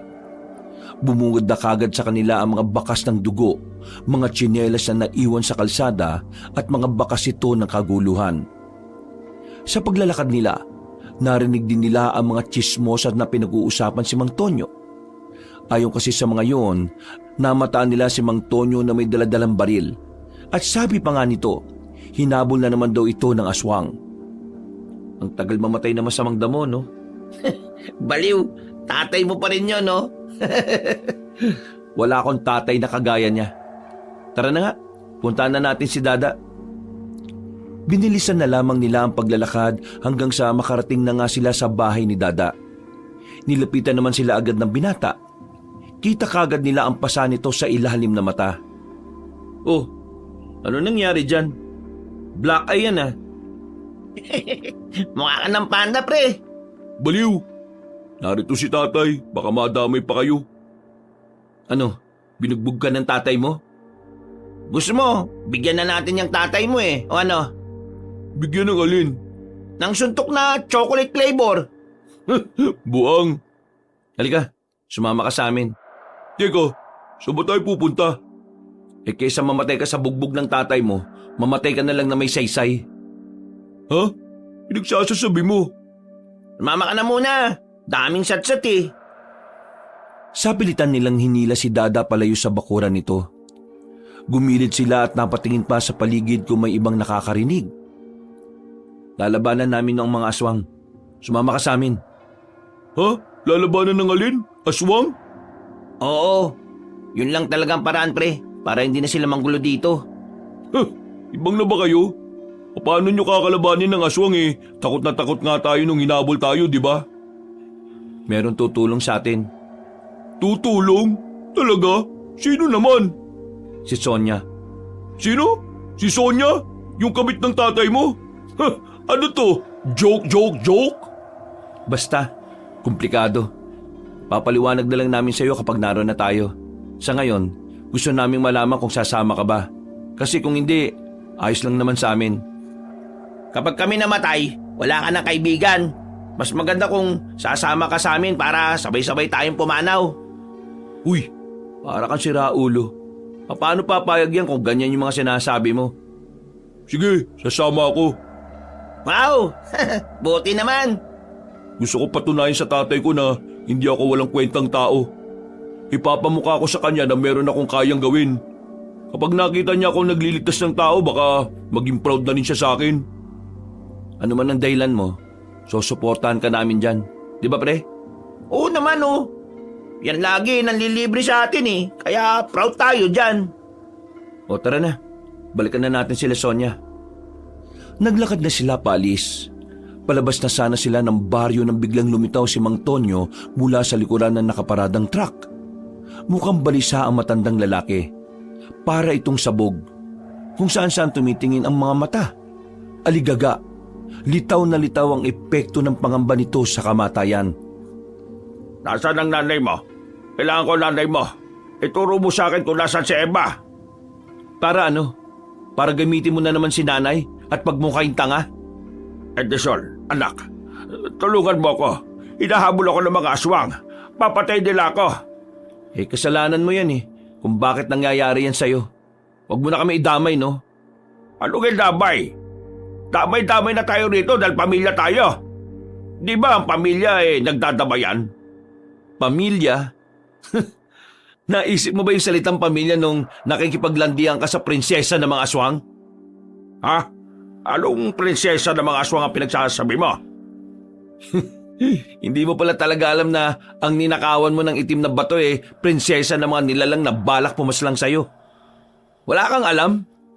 Kasi ang alam mo lang maging makasarili. Wala akong pakialam kung ano pa siya. Papatay ko siya. Sige na, aalis na kami. Bahala ka na sa buhay mo. Hindi kayo pwedeng umalis. Dito ka lang. Bitiwan mo nga ako. Kaya ko kayong protektahan. May dala akong baril. Hindi nagdalawang isip ang matandang lalaki na ilabas ang baril nito. Sa puntong ito naman, nakaramdam ng kaba ang tatlong binata.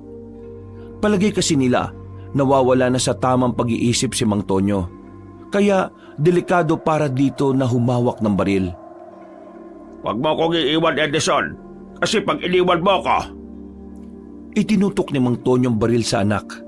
Nanlaki ang mga mata nito. Sa itsura pa lang ni Mang Tonyo ay alam na ni Edison na kaya nitong kalabitin ang gatilyo. Kaya naman, para hindi siya mabaril ng kanyang ama, sinakyan na lamang niya ang gusto nito. Anong tulong ba gusto mo? Uy, hindi siya pwedeng sumama sa atin. Antonio, ibaba mo muna yung baril na yan para makapag-usap na maayos. Kailangan ko makita si Eva. Kailangan ko siya. Kapag kasama ko siya, pakiramdam ko, ligtas ako eh. Dalhin niyo ako kay Eva. Sige, dadaling ka namin kay nanay, pero sa isang kondisyon. Ano kondisyon? Ibigay mo sa akin ang baril na yan. Sa sinabing yun ni Edison ay tila nagbago na naman ang mood ng kanyang ama. Muli nitong itinutok ang baril. Gigil na gigil ito. Ha? Anong akala mo sa akin, tanga? Tapos ano? Kapag nasa inyo na yung baril iiwan nyo rin ako? Hoy, Edison, hindi ako pinanganak kahapon. Alam kong ayaw mo sa akin kaya alam ko rin na may iba kang binabalak. Kinabahan si Edison.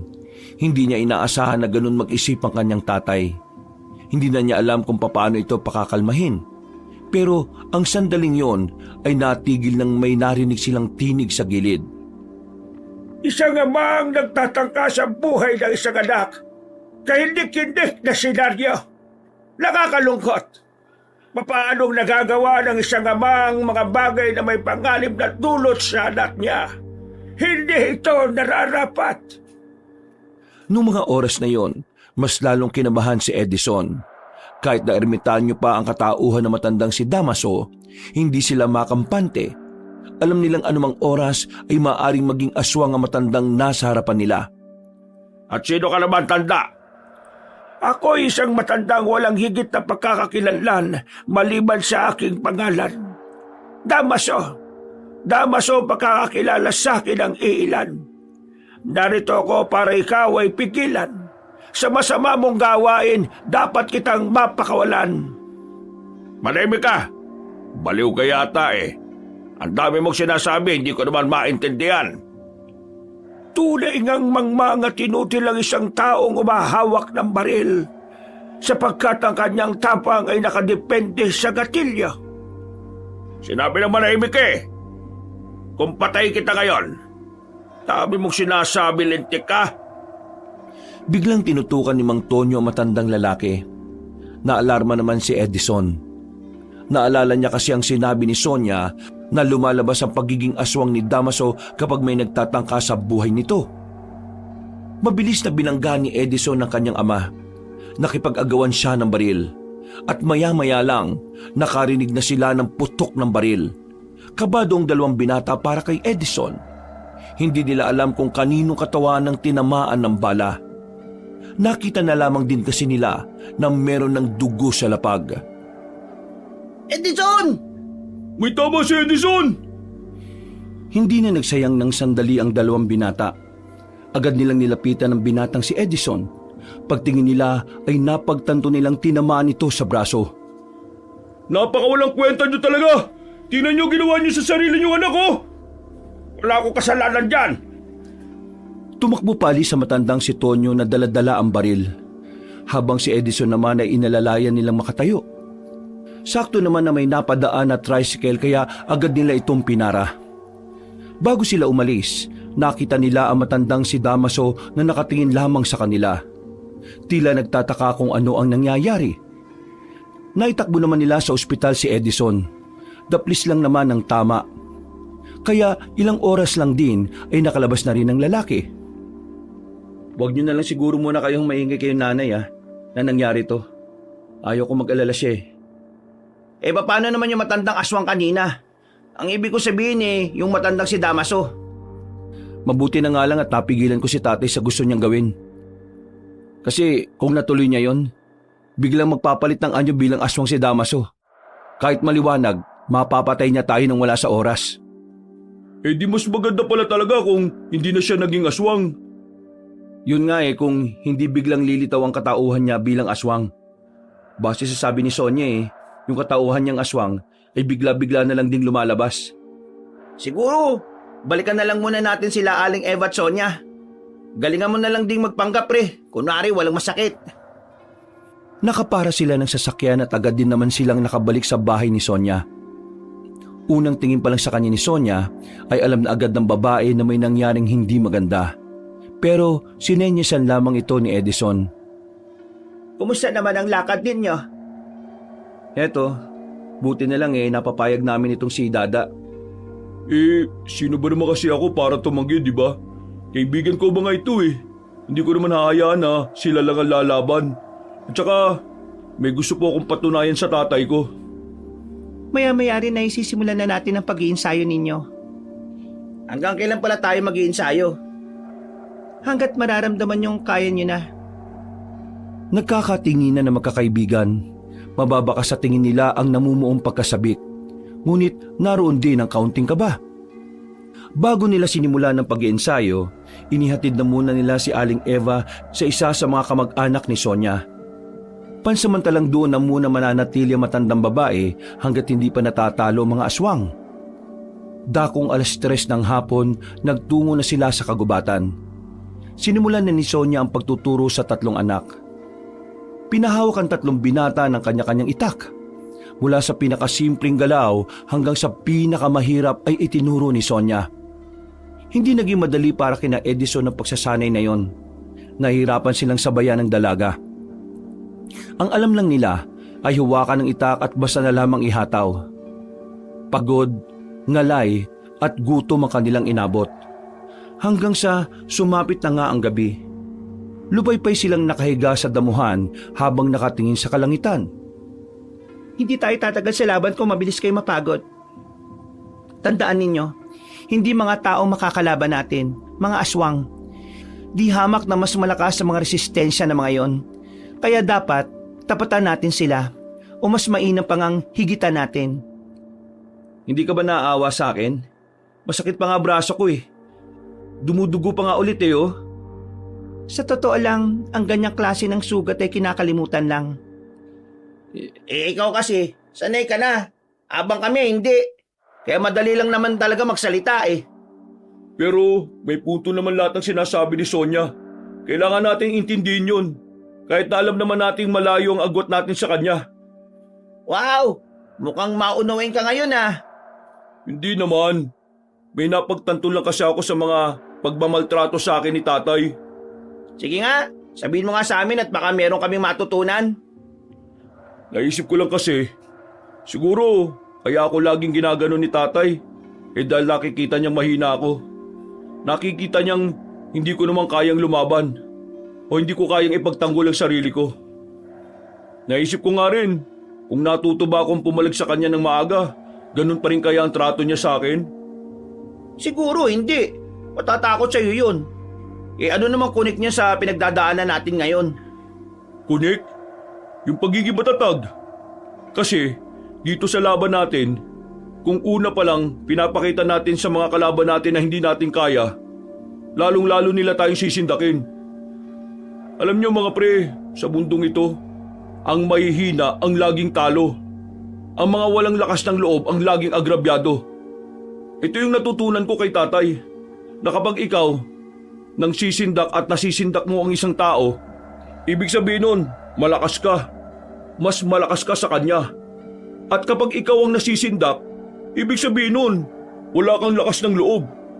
Kaya nga sabi ko sa sarili ko, sa oras na sumama ako sa inyo at nakabalik ako ng buhay, haharap ako kay tatay. Hindi na para maging anak niya lang, kundi para maging isang tao na kaya nang ipagtanggol ang sarili laban sa kung sino man. At kahit pa sa kanya. Sa mga sinabing yon ni Data ay napangiti si Edison at Edgar. Natuwa sila sa kanilang kaibigan. Ito kasi ang unang beses na nagsalita ng ganon si Dada. Kahit ang dalagang si Sonia ay nakikinig na lamang. Sumilay din ang ngiti. Ngayon pa lang pre, proud na kami sa'yo. Parang ginanaan ako bigla Na-motivate ako sa sinabi mo Yung mga sinabi mo, napagtanto ko lang na wala akong karapatan maging mahina. Kaya, pre, salamat Kailangan kasi natin maging malakas Hindi lang naman sa laban na ito, pati na rin sa totoong hamon ng buhay natin. Pumalakpak ang dalagang si Sonia. Napabangon naman ang 3 at napatingin sa dalaga. At dahil dyan, itutuloy na natin ulit ang pagsasanay. Ha? Pero gabi na.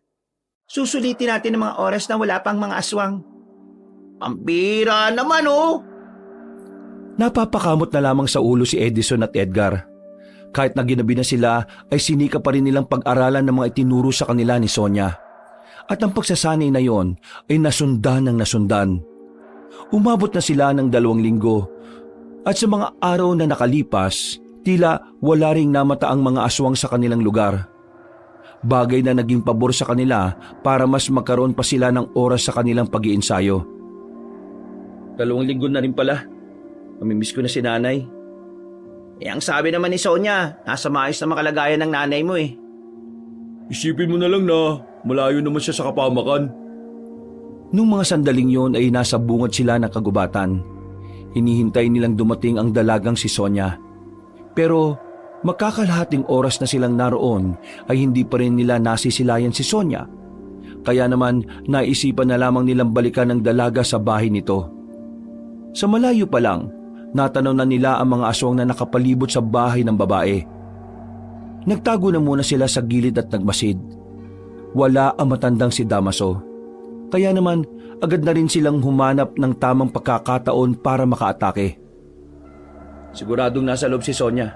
Kailangan na natin siyang matulungan. Mukhang dito na yata masusubukan ng mga natutunan natin ah. Ito, gamitin natin to. Oh, ano naman yan? Gasera na kapag sinindihan mo at inihagis, sumasabog. Walang pinalagpas na sandali ang tatlo. Sinindihan nila ang 3 gasera. Nang ihagis ni Leon sa harapan ng bahay ni Sonia, agad na nasabugan ng mga aswang. Nagliyab din ang katawan ng mga yon. Sinamantala nila ang pagkakataon na makalapit. Pinagtatataga nila ang mga aswang na nakaiwas sa pagsabog. Dahil sa kanilang ginawa, nagkaroon ng pagkakataon ng dalagang si Sonia. Ayos ka lang ba, Sonia? Ayos lang naman ako. Magaling ang ginawa nyo. Buti na lang dumating kayo at nakagawa ng paraan. Di mo ba sila kaya? Buwang ka ba? Napapalibutan na siya at mag-isa lang siya. Paano niya kakayanin? Nagtatanong lang naman ako eh. Hinahabol na nila tayo. Bakit ba kasi tayo ang hinahabol? Di ba dapat si Mang Tonyo? Nasa akin ang itim na bato. Teka, paano mo nakuha yan? Akala ko ba hindi na alam ni Papa kung nasaan yan? Sinuyot ko ang bayan. Isa sa mga sanglaan doon ang pinagbenta nito ni Mang Tonyo. Ngayong hawak-hawak na natin ang itim na bato na ito. Ang kailangan na lang natin gawin ay ingatan to para hindi mapunta sa mga aswang. Edison, Edgar, Dada, kailangan natin patayin si Damaso. Alam ko kung nasaan siya ngayon. Matapos nilang masiguro na wala ng buhay sa mga aswang na naroon, agad na rin nilang tinungo ang lugar kung nasaan naroon ang matandang si Damaso. Ang malawak na kakahuyan ang siyang nagsisilbing tirahan na matanda. Inabutan nila yun na nakaupo sa malaking bato sa harap ng kubo nito. Tila alam na matandang lalaki ang kanilang pagdating. Mga kaibigan mula sa baryo, ano at nandito kaya? May kailangan ba kayo sa akin? O may kailangan lang kayong sabihin? Narito kami para pigilan ng napipintong kasamaan ng mga aswang. Kasabaan ng mga aswang? Ang mga mababangis at pambihirang nilalang? Anong may tutulong ko para sa inyong nais gawin? Mukha yatang naparito kayo dahil may ugnayan ako sa inyong layunin. Kailangan mo lang mawala sa mundong ito, Damaso. Binibini, tila yata iba ang mga sinasabi mo. Ako ay nagugulumihanan sa iyong sinasabi. Ako ay binabagabag ng mga salitang iyong pinakakawalan. Maaari mo ba akong bigyan ng mas malinaw na kahulugan? Sa madaling salita, kailangan niyong mamatay. Sonia, hindi ba baka bigla na lang maging aswang ang katauhan niya?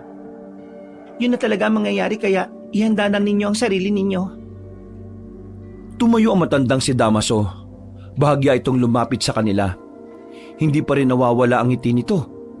Pero iba ang nararamdaman ni Edison sa ngiting yon.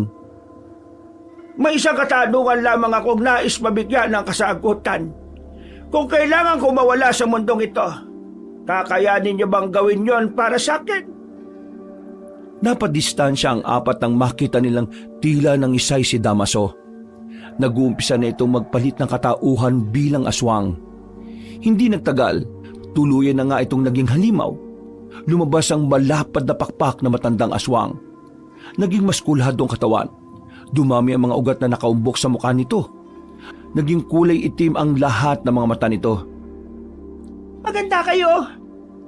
Tumakbo si Damaso palapit sa kanila. Medyo may kabagalan itong kumilos. Kaya naman nagawa pa rin nilang makailag. Pero hindi sila naging kampante. Dahil kahit nagagawa nila itong iwasan, tila hindi naman nakakaramdam ng pagod ang nakakatakot na nilalang. Sa halos 2 minuto nitong paglusob sa kanila, wala silang mahanap na pagkakataon para makatugon sa mga atake nito. Walang mawawala sa focus. Kainis! Hindi siya tumitigil! Takbo lang sila ng takbo. Sa kahit saang pwede nilang mapagtaguan ay sinusuotan na nila. Maya-maya pa, hindi na nga kinaya ni Dada ang pagod. Ito ang unang nakatikim ng malakas na suntok ni Damaso. Tinamaan si Dada sa braso. Pakiramdam ng lalaki ay nabalian siya ng buto sa sobrang sakit. Nang subukan naman itong tulungan ni Edgar, ang binata namang ito ang nasipa. Tumama pa si Edgar sa sanga ng puno. Pagbagsak nito ay tumama rin sa makapal na ugat. Hindi niya ako kakayanin. Di habak na mga tao lamang kayo. Yun ang akala mo. Mabilis na nakalapit ang babae. Sinamantala nito ang sandaling nakalimot ang aswang. Tinaga ni Sonia si Damaso. Tinamaan naman yon sa tagiliran, pero tila wala man lang nangyari. Akala mo ba mapapatay mo ako ng ganyan? Nagkakamali ka, babae. Ibigay mo na lang sa akin ang itim na bato kung gusto mo pang mabuhay. Mas pipiliin kong mamatay kaysa ibigay sa iyo ang gusto mo. Muling lumusob ang babaeng si Sonia. Pagtaga nito, nahawakan lang ni Damaso ang kanyang kanang kamay. Hinila ng aswang ng malakas si Sonia sabay binalibag. Unang tumama ang likod nito sa lapag.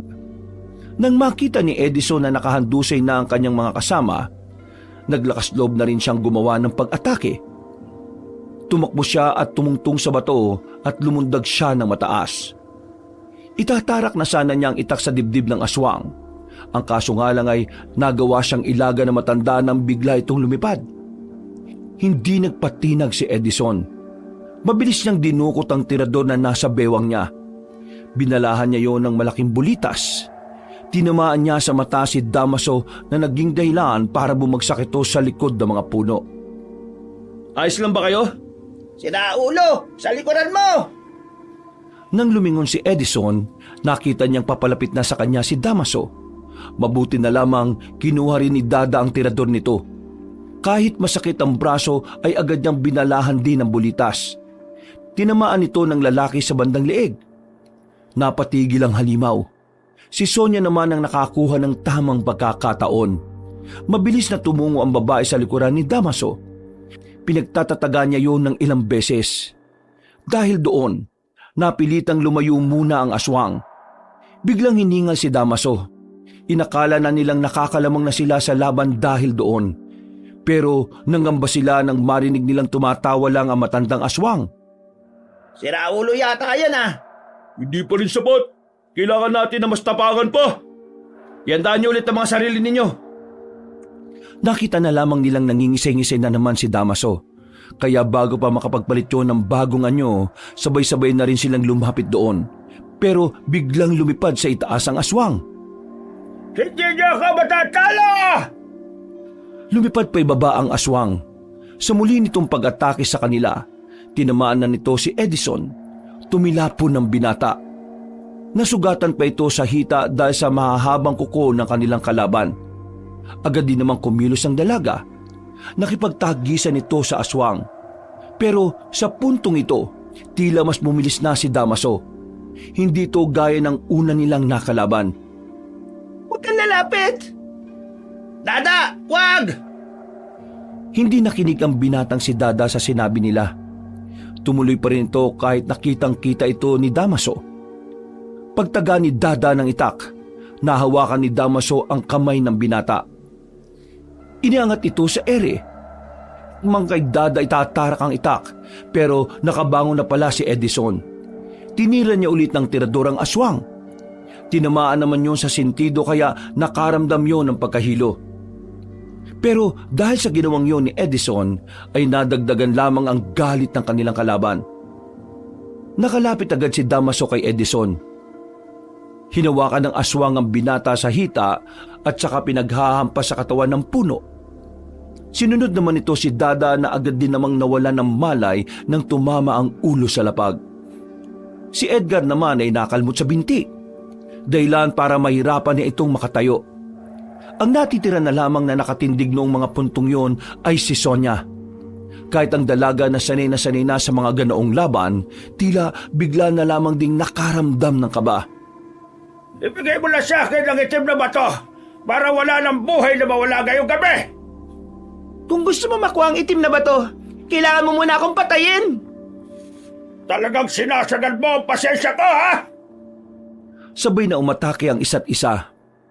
Pagkalmot ni Damaso, nagawang makailag ng babae.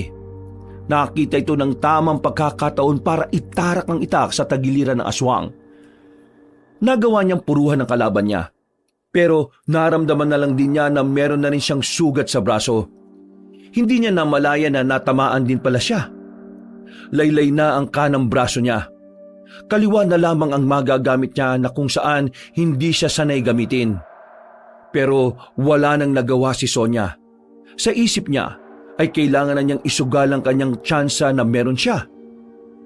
Hindi ako papayag na pagharian ninyo ang probinsyang matagal na naming inaalagaan. Mapikit ang! Muling lumusob ang matandang si Damaso. Pero sa pagkakataong ito, nakakuha na ng tamang pagkakataon ng dalaga. Nagawa niyang ilaga ng pagdakma sa kanya ng aswang. Nang mawalan ng balance si Damaso, ay saka na niya itinarak sa bandang likuran ng itak. Paghugot niya ay humarap na naman sa kanya ang matanda para sana makaganti. Pero itinarak naman ni Sonya ang itak sa kaliwa nitong dibdib. Hindi pa nakontento ang dalaga. Mas lalo pa niya itong ibinaon. Nang sumuka na ng dugo ang matandang si Damaso, ay agad na niyang hinugot ang itak. Oo nga't mas malakas ka sa mga tao. Pero nakalimutan mo yata na kung ano ang kapasidad ng isang tao. Masyado mong tiningnan sa mataas na paraan ang sarili mo. Nang mapahiga na ang matanda, unti-unti itong bumalik sa dating anyo. Nakita nila matandang Damaso sa matinong katauhan. Maraming salamat. Sa wakas, ako ay matatahimik na. Kasabay ng pagkawala ng aking buhay ay ang pagkawala ng sumpa sa aking katauhan. Ikinararangal kong kayo ang nakapaslang sa isang kagaya ko. Tuloy nang nalagutan ng hininga ang matandang aswang. Sa wakas, nanalo tayo. Naipanalo natin ang laban. Natawa na lamang ang binatang si Edison habang nakahiga pa rin. Matapos ang laban na yon, agad naman silang binigyan ng paunang lunas para sa kanilang mga sugat at bugbog sa katawan.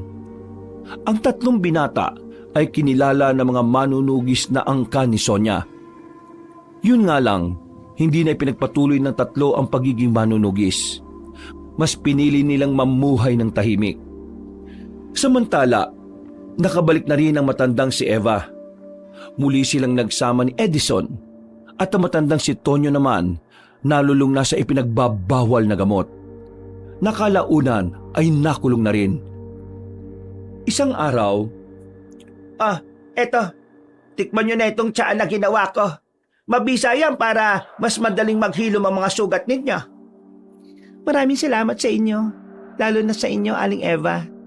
Maraming salamat sa tiwala. Ay nako, wala naman yon. Malaki rin naman ang utang na loob ko sa inyo. Kung hindi dahil sa inyo, baka wala na ako. At baka hindi ko na nakasama ang anak ko. Kung ano man ang nangyari sa nakaraan, kalimutan na natin. Ang mahalaga, ang bago nating samahan. Hindi ba, Edison? tama ka, Nay. Kahit na hindi kami magiging manunugis pa, magiging makakaibigan pa rin tayo. Sonya, dadalo-dalo kami minsan sa iyo, ha? Oo naman, walang problema. Ngayong wala ng mga swang, baka naman pwedeng mag-inom na tayo ulit. Tawanan at kwentuhan ang maririnig ng mga sandaling yon. Masaya silang lahat dahil sa wakas wala na silang iniisip na panganib. Kapag iniisip ni Edison ang mga nangyari, hindi pa rin siya makapaniwala na ang lahat ng yon ay kinaya nila. Sa isip-isip niya, mas malakas nga talaga ang kabutihan kung ito ay inilalaban gamit ang pagmamahal. Sa ngayon, kahit wala na ang kanyang ama, magiging masaya pa rin siya dahil makakasama niya pa rin naman ang pinakamamahal niyang ina. Wakas. Walang yaka talaga, matanda ka. Hindi ka na nahiya. Hindi na